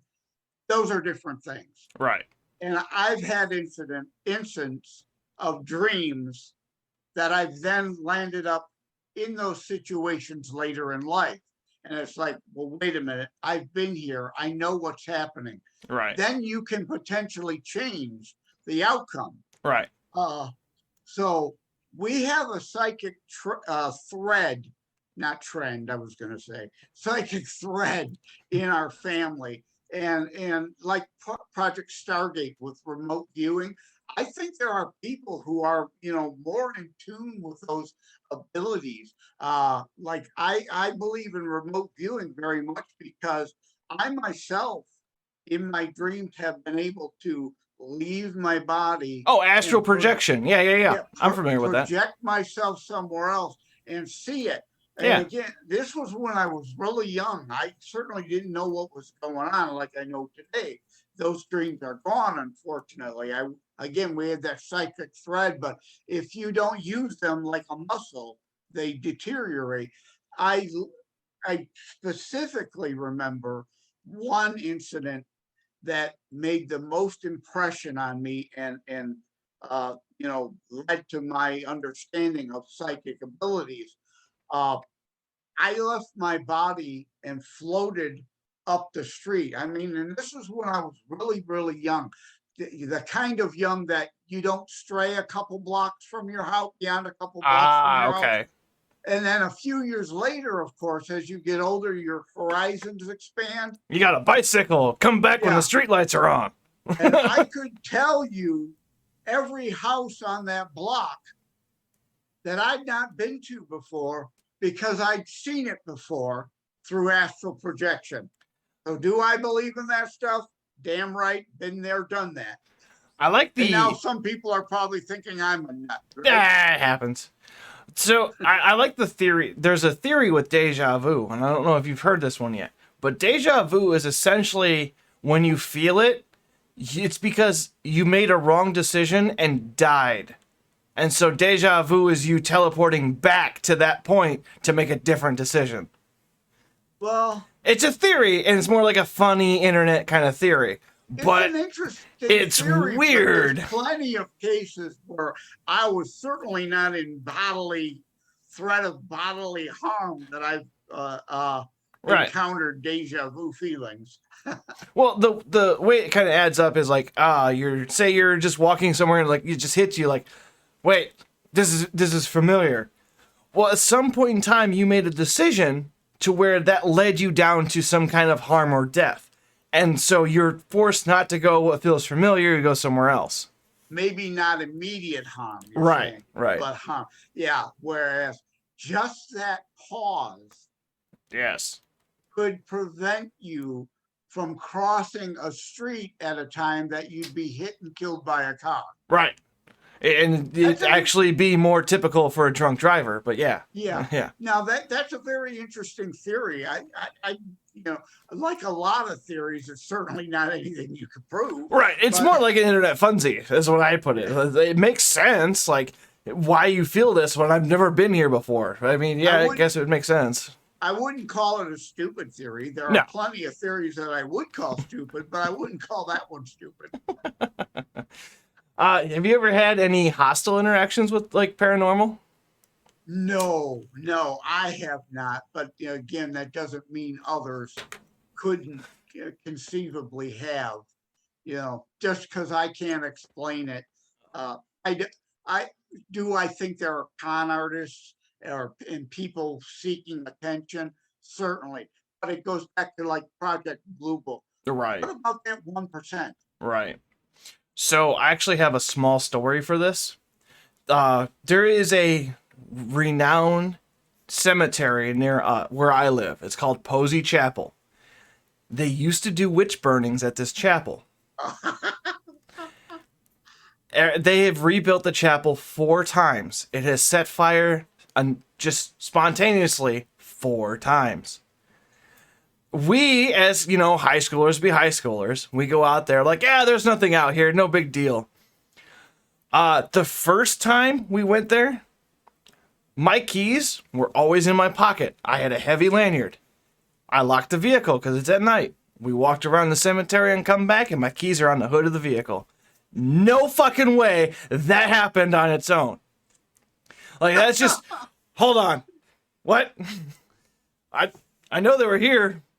Okay, well, so you talking about going to the cemetery itself is like the beginning of every so many horror movies, right? Well, my brother, and a bunch of his friends were there one time, and this is where it gets weird. We were there, and I decided, I'm done. Anybody who rode with me can either take a ride with me. I don't like the feeling here. Something's wrong. I'm leaving. One dude stayed behind. We got a call 3 hours later, because we all had just a bare bone flip phone stuff. We got a call 3 hours later from his mom. What happened? He's in the hospital. He had a giant laceration across his back, and it almost looked like claw marks. We don't have bears, but that's what it looked like, was a bear attack across his back. There's no way he could have done it himself. And he said, after he was coherent, he said, I saw a dude in a tuxedo, and he waved at me. And the last I knew, I fell down and woke up to my phone open. And it had already called the ambulance. And he crawled his way to the front gates, where he saw him at the gate laughing at him, saying, come back when you're bigger. And that's all he could remember. And it was like, whoa, that's weird. But his t-shirt wasn't ripped. His t-shirt was not ripped, but he had severe blood loss and bleeding, and he had to get 6 stitches. Yeah, how do you explain those things? I don't know. Could there be, and are there, hoaxes? If it's a hoax, it's a pretty damn good hoax. Yeah. But again, what about that 1% where they're not hoaxes? They're not explainable. That's why so after I graduated high school, I got really into demonology. I know, it's not really the greatest thing. Demonology was always my favorite because I tried to understand, all right, if angels are so heavenly and godworthy, then why are demons so evil? Well, let's dive into it. Well, it turns out it was like a lot of like the demonology was based off of the human experience that people couldn't explain, like why they did evil things. Which then I got further into it and kind of started going, this isn't for me. Like, I got too much. This isn't for me. I can't keep up with this. But a lot of the demons, the lesser demons, were explained very well based off like the crossroad demon. You meet a crossroad and path of like where you are in life. You've got choices. Where do you go? And so they kind of put that through folklore to make a crossroads demon, which has been bastardized and put into different movies now. But that's really where it was mental. It's like a mental issue. It's like the cartoon devil on one shoulder, angel on the other shoulder. Yep. Right. Well, you want to talk about, angels and demons, Lucifer. If you want to go there, obviously Lucifer was not the only fallen angel. Right. And they became more evil then over time. Well, that was because of a sense of arrogance and pride. Yeah. I also like the unsung anti-hero, Lilith. Technically, Lilith was the first female human made equal to Adam, and nobody really talks about her. And she ends up being part of like the strongest in hell through like some of the more deep dived Bible verses and whatnot. You can find it. Yeah, right. It's ridiculous. There are plenty of people who do believe that indeed Lilith preceded Eve. Exactly. And because Adam did not like having an equal, he wanted a lesser. According to the ritual, I'm not saying that's, is what it is, but that's according to text. There are people who believe that. There are people who would dispute that. Right. Whatever. I mean, people are going to believe what they want to believe. I I I don't, as a Christian, profess to be an expert on Right. such things. Christian I casual. believe what I believe based on the text I've written. But again, I don't discount those possibilities. Right. Right. I Just mean, like that's I don't discount the possibility of UFOs and extraterrestrials, or maybe they're interdimensional, or maybe they're time travelers from the future, just of a different shape. Now, I forgot where I was going to go with that, but I was gonna say it's oh, oddly unique on how UFOs start showing up more and more after the nuclear test started happening. Like yeah. that is really unique to me. But I discussed this on another show. UFOs in the Bible. Look Yes. at a lot of historical religious paintings. The Look in Firebird. the sky. Have you Is seen the that the Firebird? sun? Is that a halo? Is that a UFO? So they've been around forever. Now, angels. Right. We're talking about potential of extraterrestrial. Right. To me, a Christian who says, I don't believe in aliens because they're not in the Bible. That's kind of Excuse narrow me? sighted. Yeah. Excuse me? I mean, you can even look at the Aztecs because they had a Firebird on one of their paintings, and it looked an awful lot like a flying vessel with flame coming out the back of it, and they didn't have a word for plane or Yes. flame exhaust, so Firebird. Like, yeah, okay. Yeah. That reminds me of one of my favorite movies with Daniel Craig, Cowboys and Aliens. Cowboys and Aliens. I don't think I've If you've seen that never movie. seen that movie, you got to see that. That deals with the Indian Firebird legend. That it's really indeed an alien craft. But excuse me, aliens do exist in the Bible. They're called angels. Why do I say that? Angels existed before the earth was created. By Right. definition, they are not terrestrial. I mean, yeah, you're right. Definition, I never thought about that. You're right. they are extraterrestrial. And if God created angels, why the hell could he have not created countless other races in other galaxies? Just because the Bible in Genesis doesn't say the earth was my 10,000th planet and man was my 1 billionth creation of a being, doesn't mean those other things didn't happen too. Right. I like the so if we want to get to the sci-fi aspect of this, is like more of the great filter. Like I think as humanity we're vastly closing in on the great filter, which is like essentially civilizations get so big they just take themselves out to where they can't coexist to a certain point. And that's probably why we haven't seen a lot of alien intervention of sorts, because they're trying to let us hash it out ourselves. Which it makes sense because of, World War III is probably going to be the last war humanity ever sees. But, I mean, it's a thought. That goes back to what we were talking about rights. Yes. My rights end if I harm you. Right. They are hands off and let us do what we want as long as we don't become a direct threat to other beings elsewhere. Right. Now, did you look up Cowboys and Aliens? I did. I do know the movie. I do. I've seen it before. It's been a long time. Yeah. Wasn't that a great movie? It was a weird movie, I'll admit. And it's just like, why? Why did I watch this? Creative, though, to talk about the Indian legend of the Firebird and explain that in modern scientific terms. Yeah. Just like you were doing. Yeah. I think that's great. And now that we got on the subject of movies, I want to share my favorite movie of all time. All right. And it's a sci-fi movie, but it's kind of sci-fi. It's part romance, it's part drama, it's part thriller, part crime. The 13th Floor. Now, the 13th Floor has Craig Burko, Gretchen Moe, Armin Mueller-Stoll. Great. Dennis Haysbert is in it. A great cast, a great movie. There's a lot in it. And it's basically The Matrix before the Matrix trilogy. It came out the same year as the Matrix movie, and it kind of got surpassed and didn't get the flowers, if you understand that term, Right.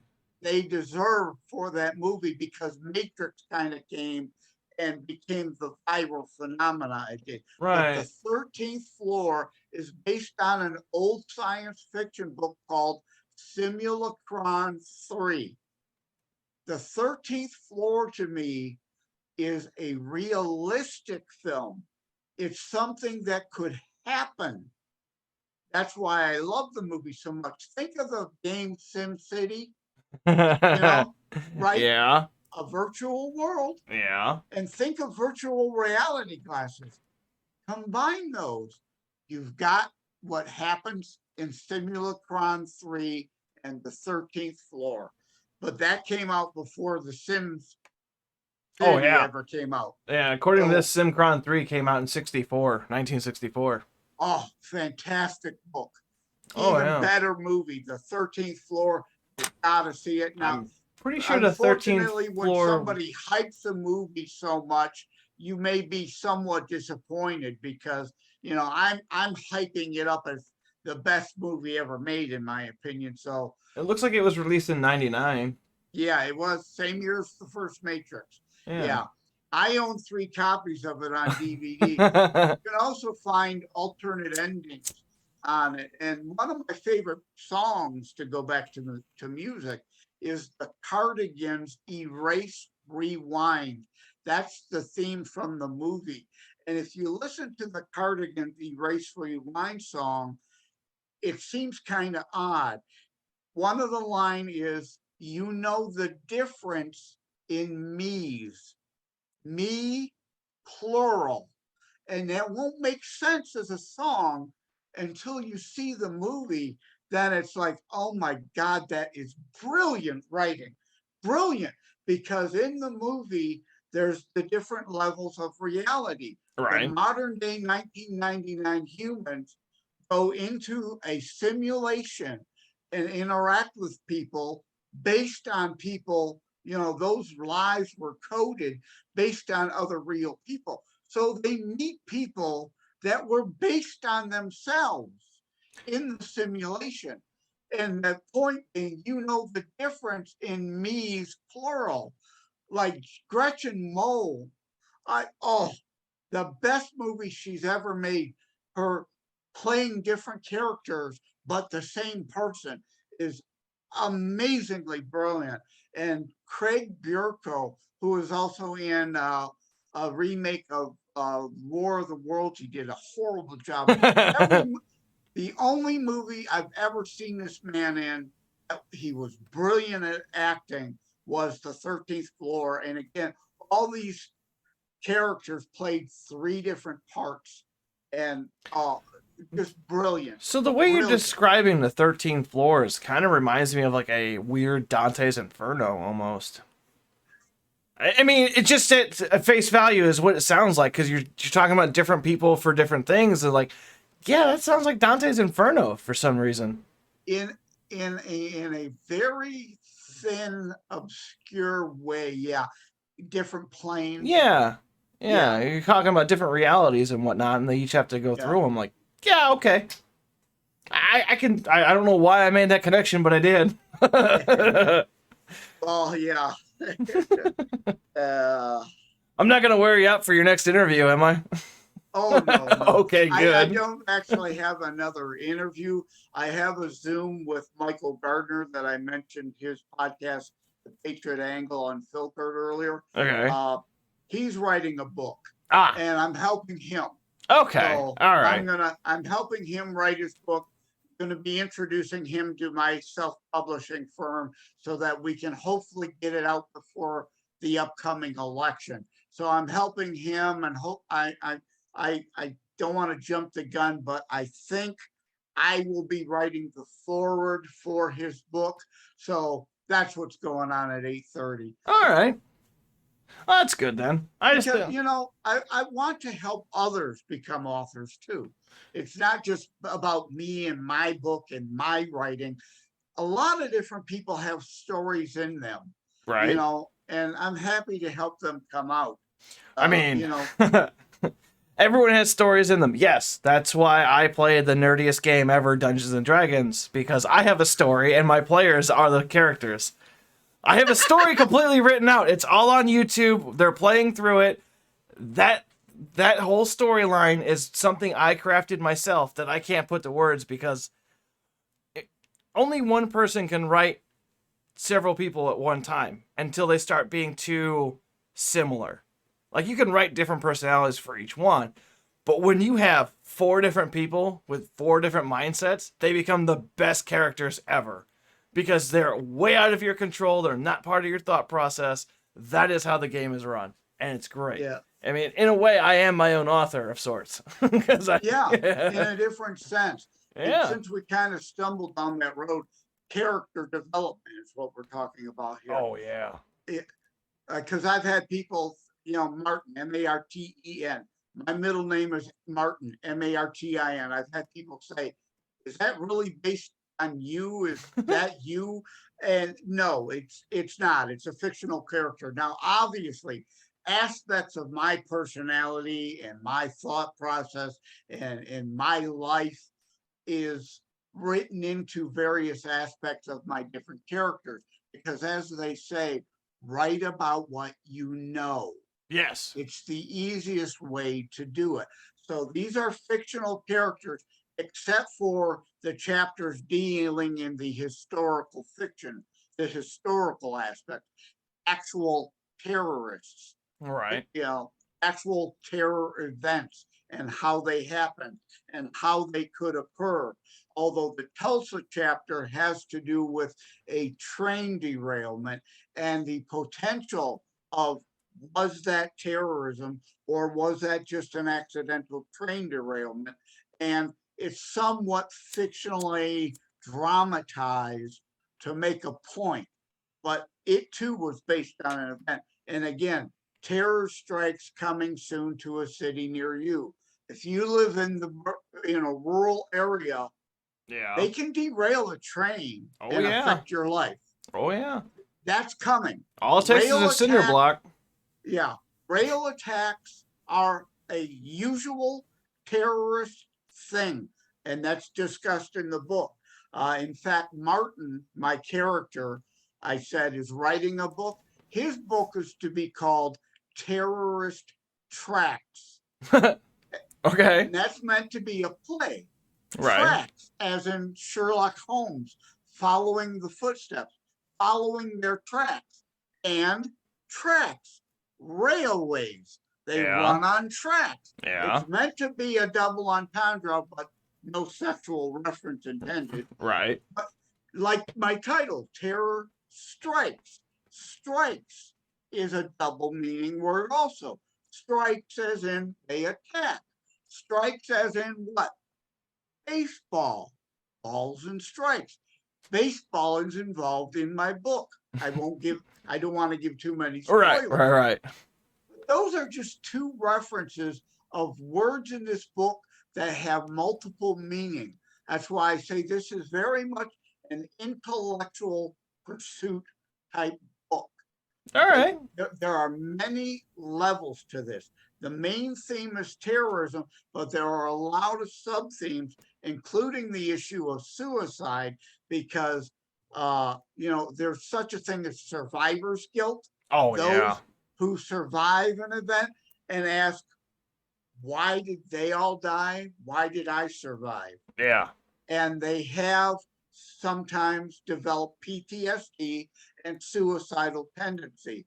And of course, our soldiers fighting terrorists, the war on terror, and their PTSD. And when they come back and being unable to settle back to society, suicidal thoughts. So I delve into that also into the book as one of the sub themes.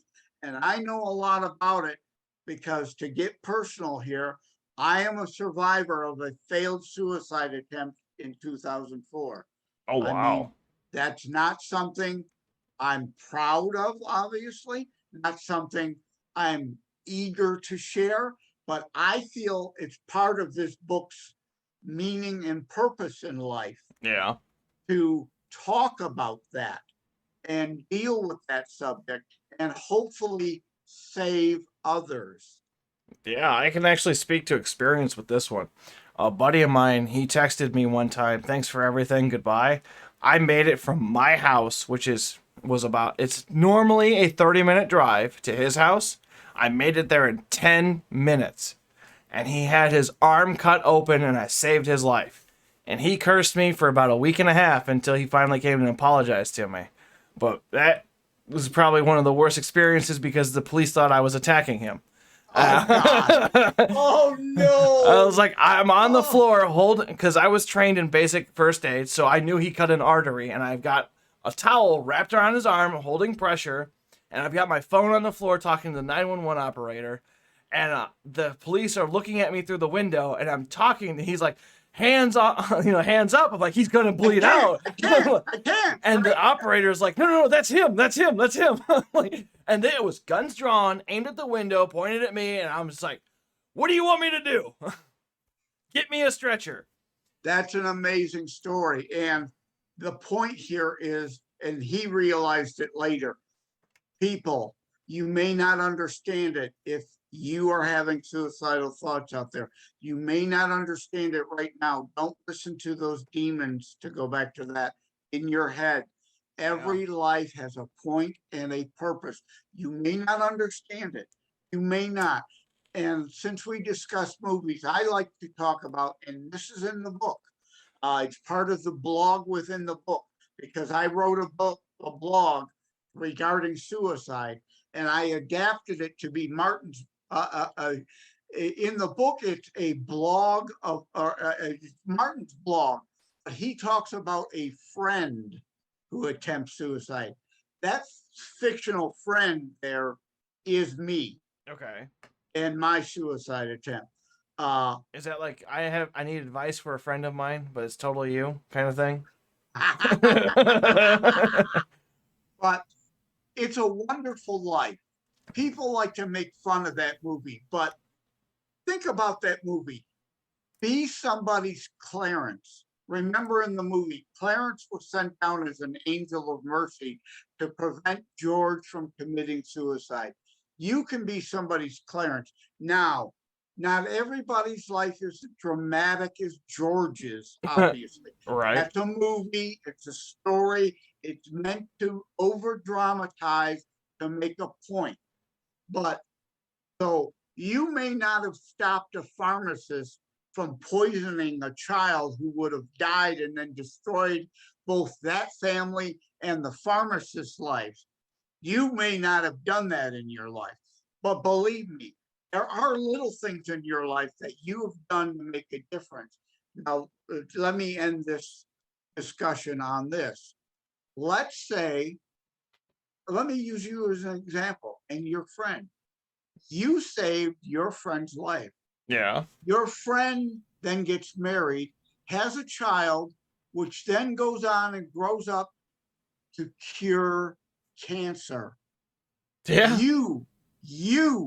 You are partly responsible for curing cancer because you saved that person's life, who then had a child who cured cancer, who would not have been alive to have that child. That's very true. Looking at it like that, yeah, that's very true. Now, is that deep? There's other deep stuff like that. In Terror Strikes coming soon to a city near you. You need to buy the book. Oh, very well. Very well. All right. I think we've gone pretty well long enough, and I'm kind of running out of ideas to talk about. Is there anything you want to ask me or talk about?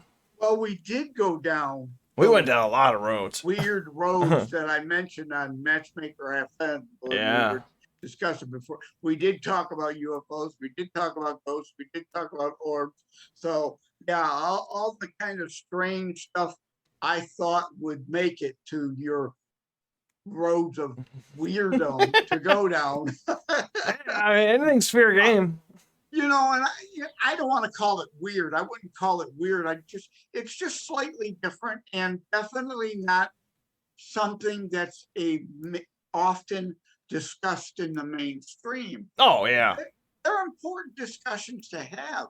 And a lot of people, including some that may be out in this audience today, may have had some of these questions or these thoughts or wondered about some of these things.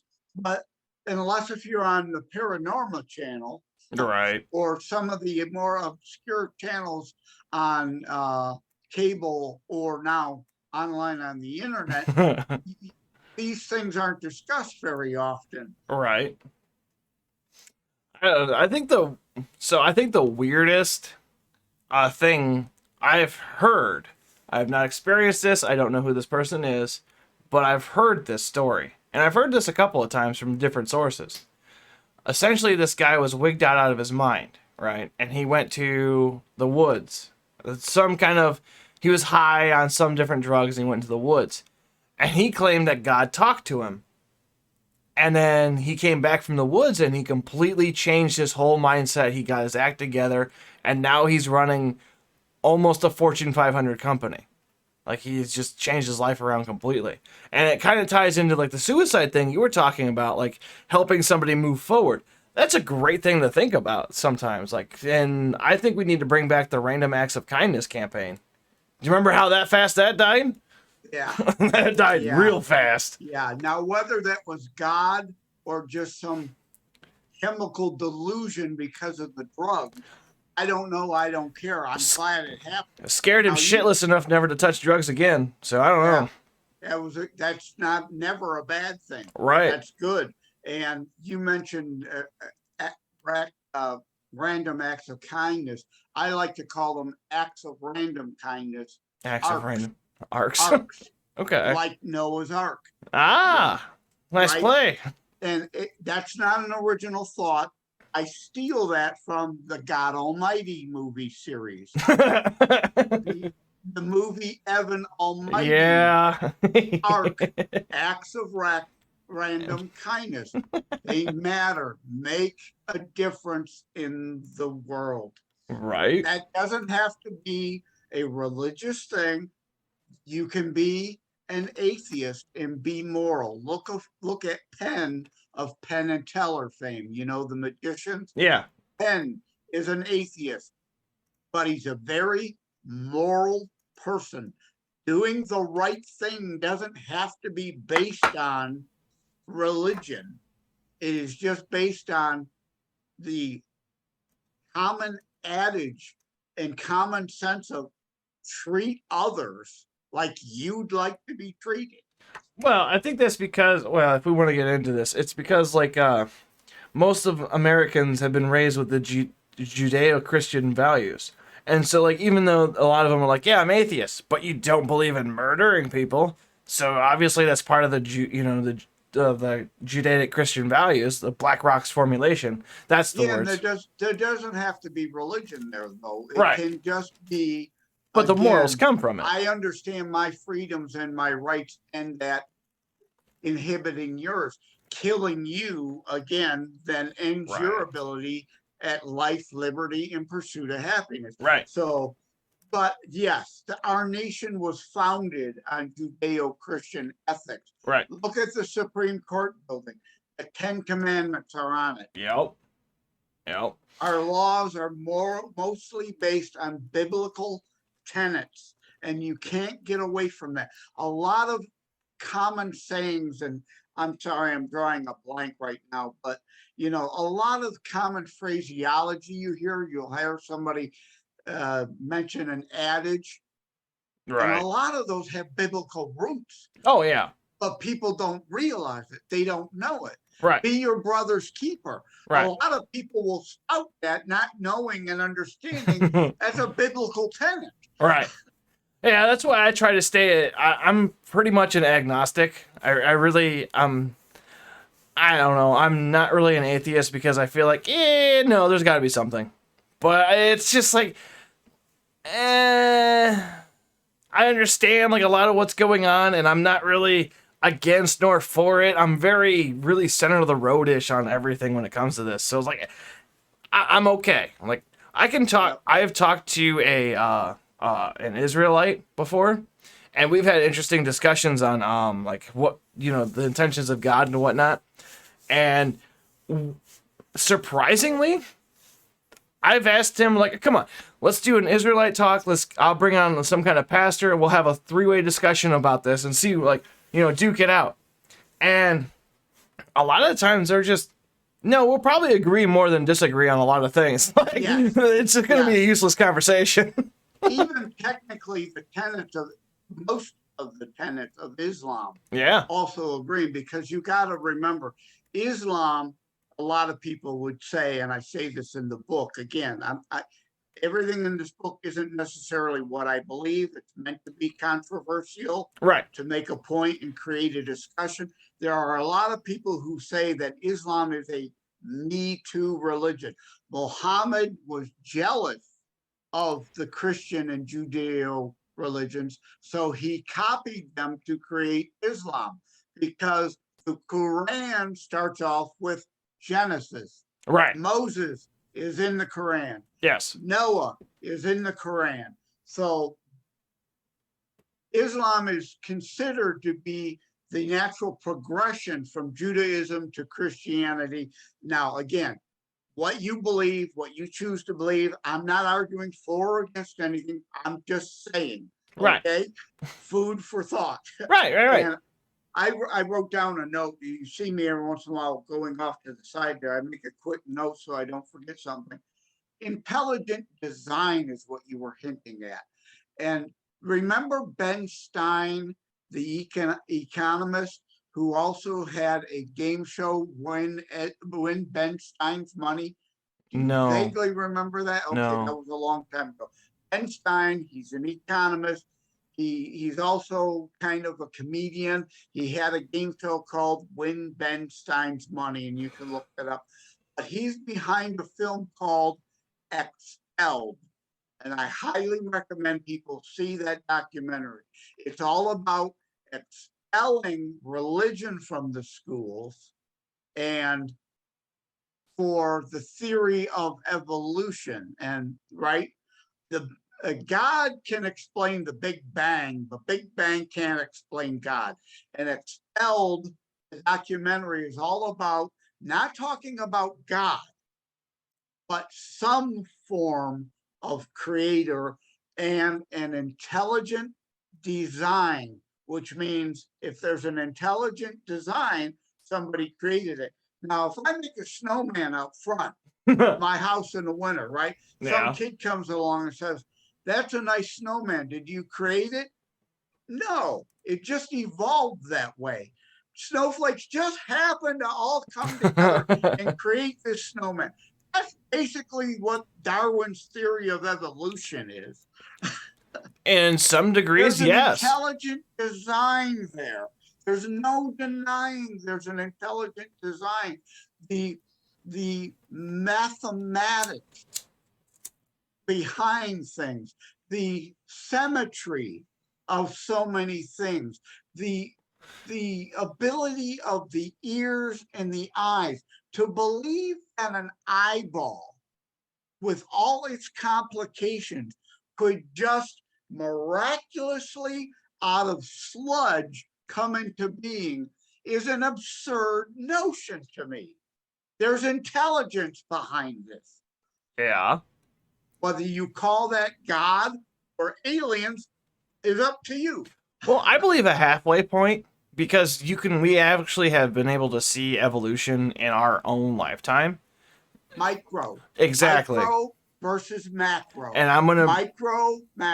And I'm gonna immediately bring up the UK moth, because of how it was traditionally a white moth, now turned black because of the coal factories, made them camouflage into black. And it's given enough time, you could see a microevolution, given enough time. But it's hard to really, how do I say, solidify into actual thing. This totally happens because of over time and people in evolution and whatnot.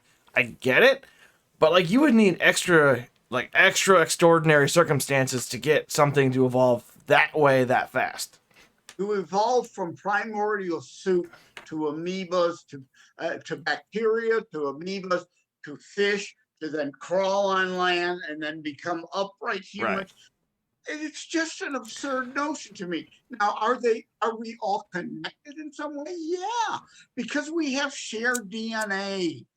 If you are religious and believe in God, that's easily explained because it says in Genesis, created to their kind, but there are similarities.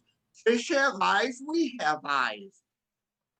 So Does that mean we evolved from a fish? I like destroying atheists that are like very scientific on things, and you could use this one later. I think you're really gonna love this one. So energy cannot be created or destroyed, right? And we think spirits are energy, so it can't be created or destroyed. So what happened to it? How did it get there?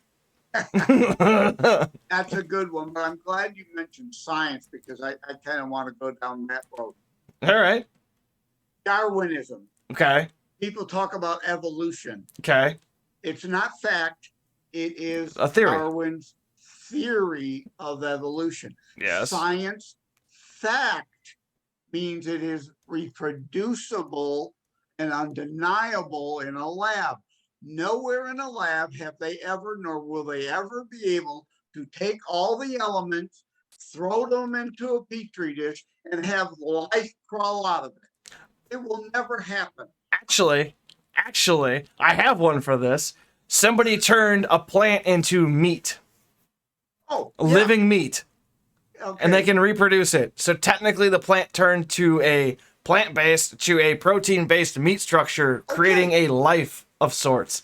But the plant yeah, you're was right. a life form to begin with. Right. And you're talking about a degree of microevolution. Right. I've got no problem with that. You know, it's like with all this gender talk. Oh. There's XX and XY.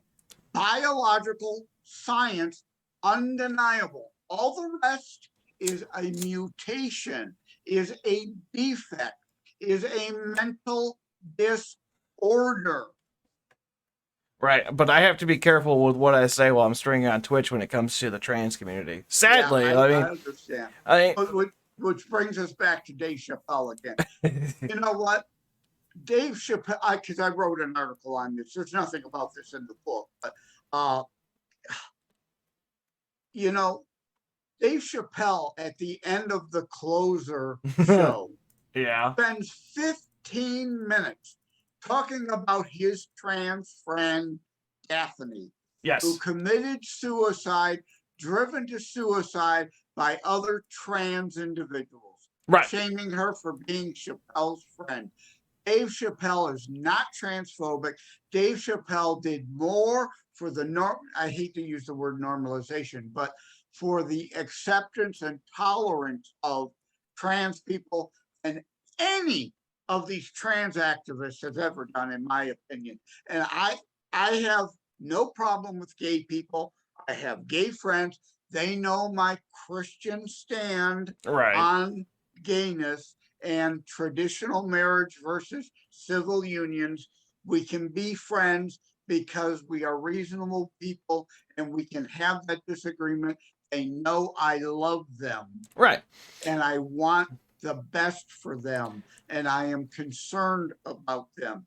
I don't hate them. And that is discussed in the book. There's a whole chapter, Love versus Fake Hate. I don't hate gay people. There's a big difference between a Christian who believes in traditional marriage compared to Middle Eastern countries where they are literally still stoning I was saying, gays they're to executing death them, for being gay. It's gone in this country overboard, though. We've gone from tolerance and acceptance. I can tolerate you, I can accept you, to you must celebrate my position. I remember when the biggest issue was the gay community, and they still believe this today. I'm talking about the gay and lesbian community, just them. They still want today equal marriage rights, as in they want the ability to get the insurance, the death benefits, and the monetization for a similar style of marriage. Yeah. I have no quarrel against that whatsoever, and not many people do, because they're like, no, they want to be married. Why not give them the same benefits? It also comes with divorce as well. Like, that's just, you're going to be treated as an equal.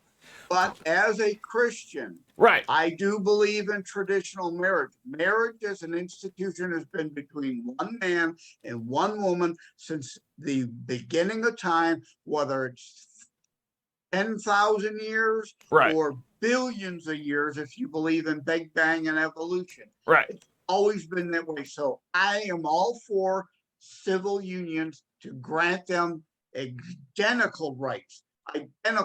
Like you said, like if a gay person is in the hospital, their same-sex spouse has to have visitation rights and right of control. But that's kind of a special situation because you don't need to be married for that. That's called power of attorney. Right. But I mean, it's also because of the fact of like many, I'm going to use this loosely, hateful religious people that say, no, we never recognized your relationship. You don't get power of attorney or anything like that. They want the shield of the law to protect them of sorts, which if we're talking about the life, liberty, and pursuit of happiness, technically they should be able to have like their own system for it. And granted, they do to some extent, and it needs to be, I think, kind of reinforced to some degree because there's too many systems that can be abused with it. Well, oh, that's my son though. Like you can't go in here because we didn't accept your relationship. That happens way too often for even my happiness to be okay with it. Yeah, it's a trouble. There are extremes on every end, but let's go back to that slippery slope thing. Now it's not about acceptance and tolerance, as I was starting to say before. It's about gaytivism. I coined that term. Gaytivism. It's about gay activism. Gaytivism. It's about recruitment. It's not about accepting somebody as they are. It's about recruiting and indoctrinating into a lifestyle they may not have otherwise chosen on their own. Right. And I think the biggest issue is these Instagram moms. Pedophilia is the other one. Now it's about we've got to accept pedophilia. No, child pornography, child exploitation has always been and must always be against the law. Agreed. Completely agreed. However, I think the issue stems from these Instagram moms. They want to have internet clout for having a trans or gay child. And that's really where this is coming down to because everybody wants to be accepted. Nobody wants to be a firebrand or a trailblazer anymore. They just want to go with the flow. And that's what separates leaders from zeros, in my opinion. Now in the case you just mentioned about these Instagram moms, yeah, it's not about their child. No, it's all about them. Yep. It's about them. Yep. And what special recognition can I get? It's the age of entitlement is what it is. And I'm saying that as a 31-year-old. Like, this is the age of entitlement, and I'm fucking sick of it. Like, I hate it. I absolutely hate it. You're entitled to work hard and earn money the right way. Now shut up and get back to work. Which kind of brings us back full circle. To the education system. To the education system. We've gone full circle. And AOC and socialism. Not wanting to earn what you have, but steal it from Steve to get it. Yeah. Sorry, my mom just texted me. I'm wondering what she wants. And I agree. Steve has got too much money. I think we should steal it. Oh, yeah, let me tell you. I get like $5 for that pizza blanket I got behind me. You can get my money after I unload all the ammo I have. Come on, tax man, let's go. Amen, brother. Amen. All right, I think we're going to wrap it up here. Terror strikes coming soon to a city near you. I've got the thing pulled up here on Amazon. Let me show everybody again. Terror Strikes coming to a city near you is on paperback. It's Kindle. It is. Are you coming out with a hardback sometime or no? No, hardback to me is just an unnecessary extra expense. And I made the book to be The story is about 250 pages. The book overall is 286. Okay. There is bonus materials in the book that you can review offline. It's kind of like a Blu-ray DVD with bonus features on the movie. They still And do that? Yeah, I did that on purpose because I wanted to keep the retail price at $20 because with inflation the way it is, people are strapped for cash. So I tried to keep the cost of this book down. This book could have been double its size. There's cyber terrorism I didn't go into. I didn't go into mass shootings really all that much. There's a whole lot more I could have put in this book, but a $20 book is reasonable to me. Asking you for $40 is not. And let me offer your viewers and listeners a special. If you go to terrorstrikes.info/buy, terrorstrikes.info/buy, you can buy direct from me an autographed copy. You won't get that from Amazon. I will throw in free shipping and to US addresses only. Throw in discount me as a discount code. All one word, discount me. At checkout, it's the promo code, and you'll get 10% off the retail price. So you'll get 10% off, you'll get free shipping of an autographed copy direct from me. All As right. for them tuning in, especially this long, if they made it to the end. Also, I see here you got a Twitter. Yeah, I've got 2 Twitter accounts. I've had J. Lenard Detroit, J for Joseph, Lenard, my last name, Detroit for my area.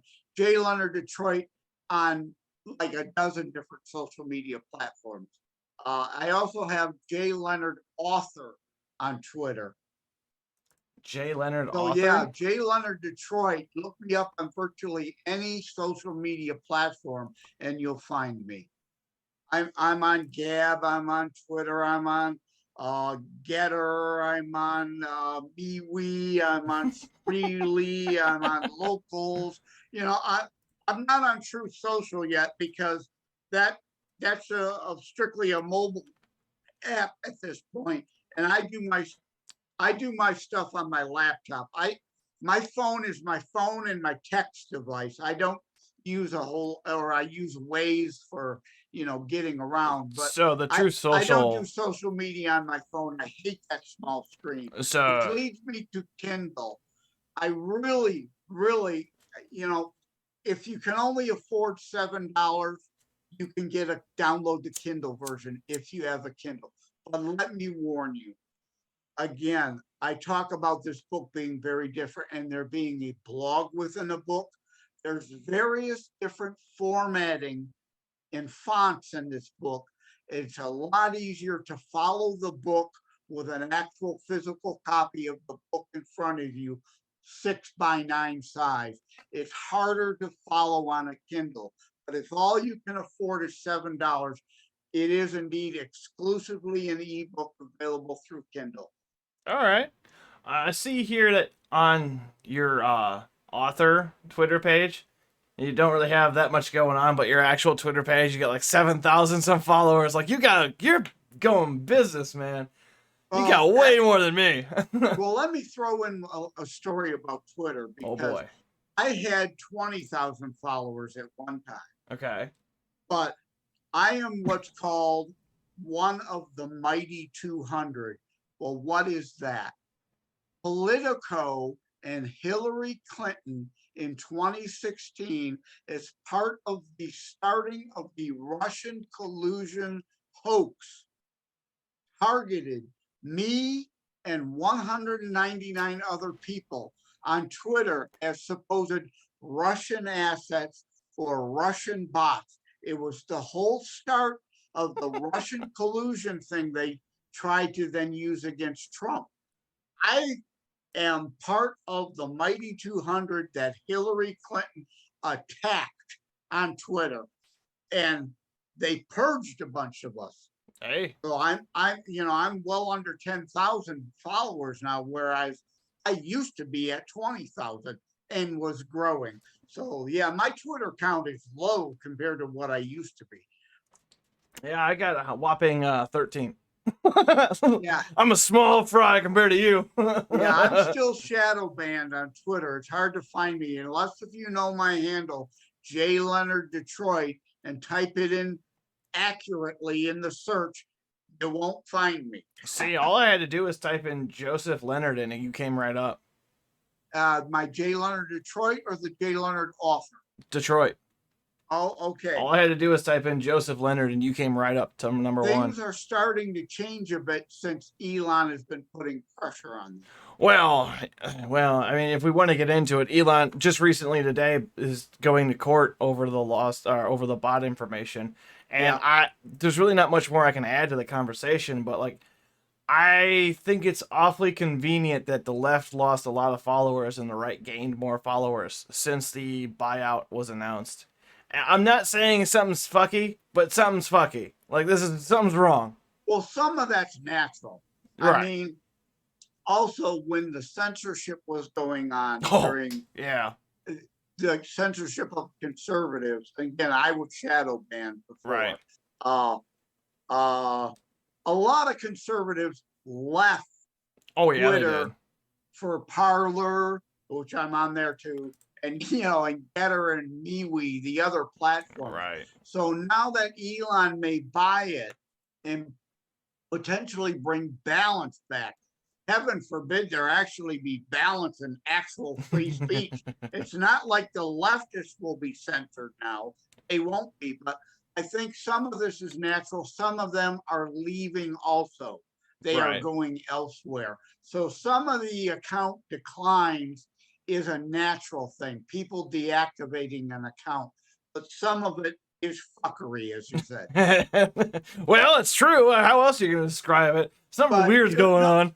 Like my account, I was a few thousand followers less until Elon started putting pressure on. Then all of a sudden, my account jumped. Right. Now, some of that may have been people reactivating account. Or that's the going theory. Is new people coming to the platform, but I believe some of it was purposeful, willful, and malicious suppression of my followers. Right. I mean, we'll find out when the lawsuit goes through. That's for sure. But I think he's going to get Twitter at a huge disadvantage or a huge steal.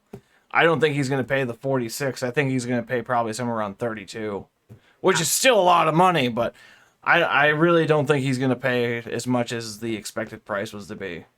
Yep, exactly. I agree. I think this was part of the plan all along. I don't agree with Trump. Trump is now saying, I've been saying all along Elon was never going to buy Twitter. No, I think he's really still going to buy Twitter. Right. But like you said, after the court case, it'll be at a much more of a discounted and reasonable price than where he started at. So the reason Elon wanted to buy Twitter was not to fix Twitter. That's just a cover. He really wanted to buy it because it's a good good communication system to reach Mars and come back to different satellites and whatnot, because it seriously just goes down to a binary system, unlike a text message on our phone does.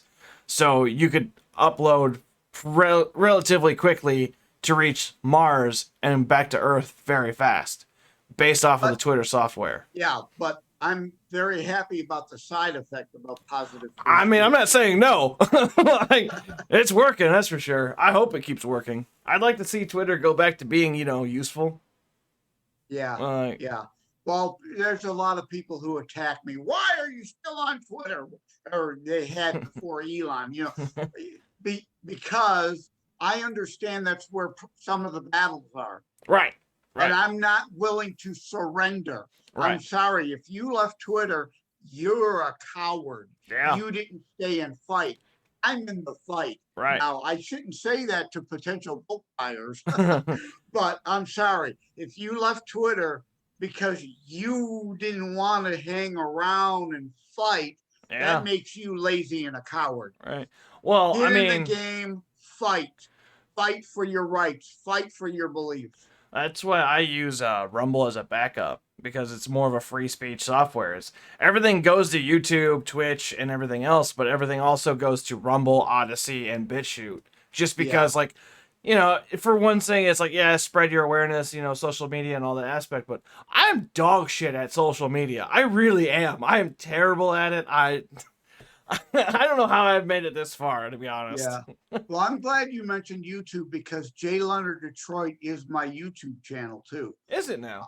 Please check that out. There's videos there. Now, not all my videos are there because YouTube has censored me. YouTube has forced me to take down videos. So Right. all my videos are like most of them migrated over to Brighteon, but I am also on Rumble. But I've also found Vimeo has censored me, also made me take down videos. Yes. So I'm still on YouTube again because I'm going to stay there. I'm going to fight. It's still the #1 video platform. And you can find a video about what genre is my book really. I recommend. You can find my book trailer there. It's a minute-long video trailer, like a movie trailer about my book. Please go to Jay Leonard Detroit on YouTube and check out that video. As well as some other opinion videos that I have. But if you want to see the majority of the videos I've created, you got to go to Brighteon. So I'm looking up Jay Leonard Detroit, and it's coming up with some food bank. I don't know why. In YouTube search, you're putting Jay Leonard Detroit? Yeah. And it's not bringing up my channel. Jay, I'm going to do space, Lenard, Detrot. There it is. Okay. It's spelled, that's not you.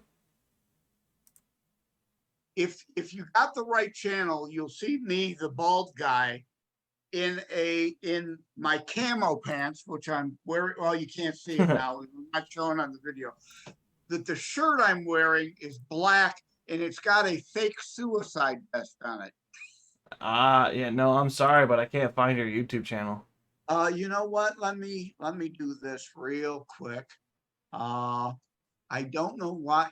Yeah, you should be able to find it, but this I'm putting the URL address in the chat. You, of course, all the channels have some ambiguous scrambled eggs alphabet letter URL. Right, because you have to have 100 followers. So I don't know. Perhaps YouTube is shadow banning my channel. No, I got it here. I'll give you a subscribe. Keep up with you. I appreciate that. I don't put videos up very often, but again, we're in the internet age, and I've been in information tech. So some people don't like to read. In this day and age, we talk about Twitter. It's the Twitter attention span. It's 20 seconds. So they won't read my articles that were formerly on Red State, now on beforeitsnews.com. And again, I'm Jay Leonard Detroit there on beforeitsnews.com. So occasionally I put vlogs up.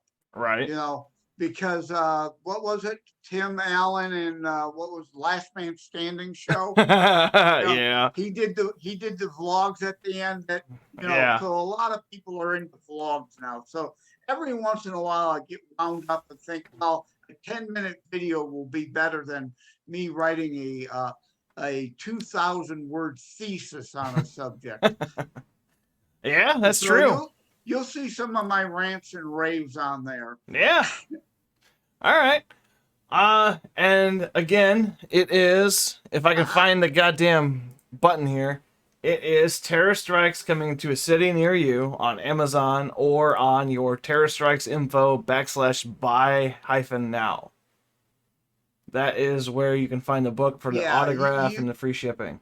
There's a shortcut. You could just put in /buy and it'll take you to that page. Okay. And also my press releases, terrorstrikes.info/press releases will take you to the page. Or I think you can even just put in PR/PR. That'll take you. And there's a synopsis page. There's an about the book page. There's a about the author page to read far more than you'd ever want to know about me there. There's a synopsis page. It's really good. There's /Gija GIJIA, like I talked about that term, explains what a geisha is. Okay. Also has the synopsis there. So there's a lot of things to explore, slash interviews. A Yep. bunch of my interviews, you already talked about some of them there. Again, I highly recommend you watching the interview of me with the guy, I don't remember his name, in South Africa. That was a really good terrorism discussion because, again, terrorism is an international thing. It's not just a local problem. Right. And so in the interview with Australia, because I did make a note, I wrote down Susan. You could go to slash reviews and see reviews because I mentioned Kindle.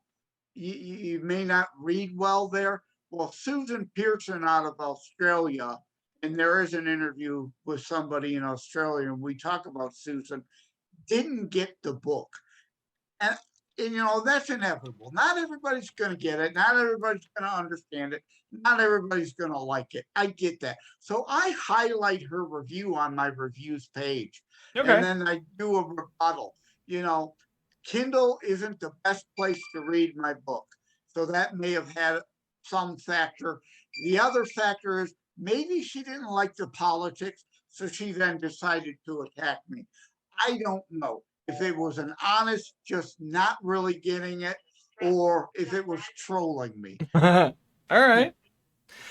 Well, Joseph, thank you so much for coming on and having this lengthy discussion. I really enjoyed these kind of talks. And well, once you get me rambling, hey, I could talk for hours. I mean, I like that. I'm a loudmouth. I can talk forever. All right. And I've been involved in Michigan politics since 1978, a political activist. So I'm used to speaking before crowds. Right. Yeah, that's something I gotta get used to, is talking in front of crowds. Like, I do all right, but I'm not the greatest. I seem to have what I call mental diarrhea. My brain just shits itself and I stop completely. And I just fill in with a bunch of fill words like, maybe, So you mean you talk like Kamala Harris? I mean, the border. The border is a very special place because it borders the border. If you ever need a good laugh, look up inspirational quotes by Kamala Harris. It is great. Like, together. It's a word for where we are together. Because together is where me and you are. Is together. What? Why do I remember these? Because they're hilarious. And somebody with that little brain capacity should be nowhere near our capital. All right, Joseph. Thank you so much for coming on.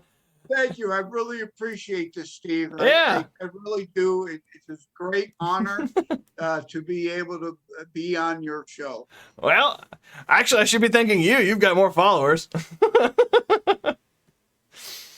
And I did tweet that I would be on your show. So, I didn't tweet. It's on my other social medias, but I will be tweeting after. Now you're going to put this up on as YouTube. a podcast, Yes. right? Yes. So I will tell you what, send you the link on Matchmaker, and I'll make sure you get it one way or another.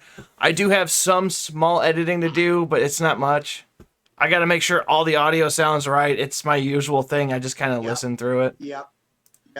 Once you send me the link, I will promote it on my dozen plus social media platforms. I appreciate it. Thank you very much. Hey, I hope people listen to the 3-4 hour conversation.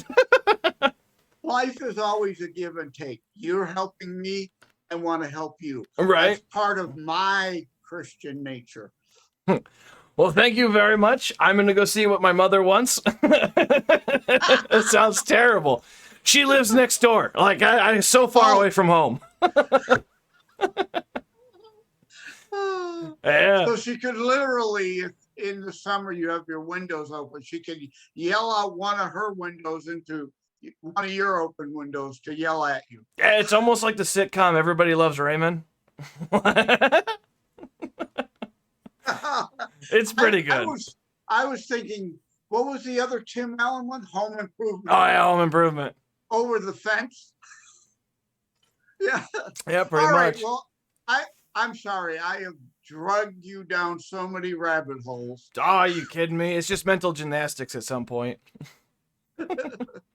All right. Take care. God bless. Have a great day. Have a good one. Thanks for coming on again. Thank you everybody for watching. This video will be up on YouTube in about, well, whenever the upload speed fixes itself. Until then, have a great night.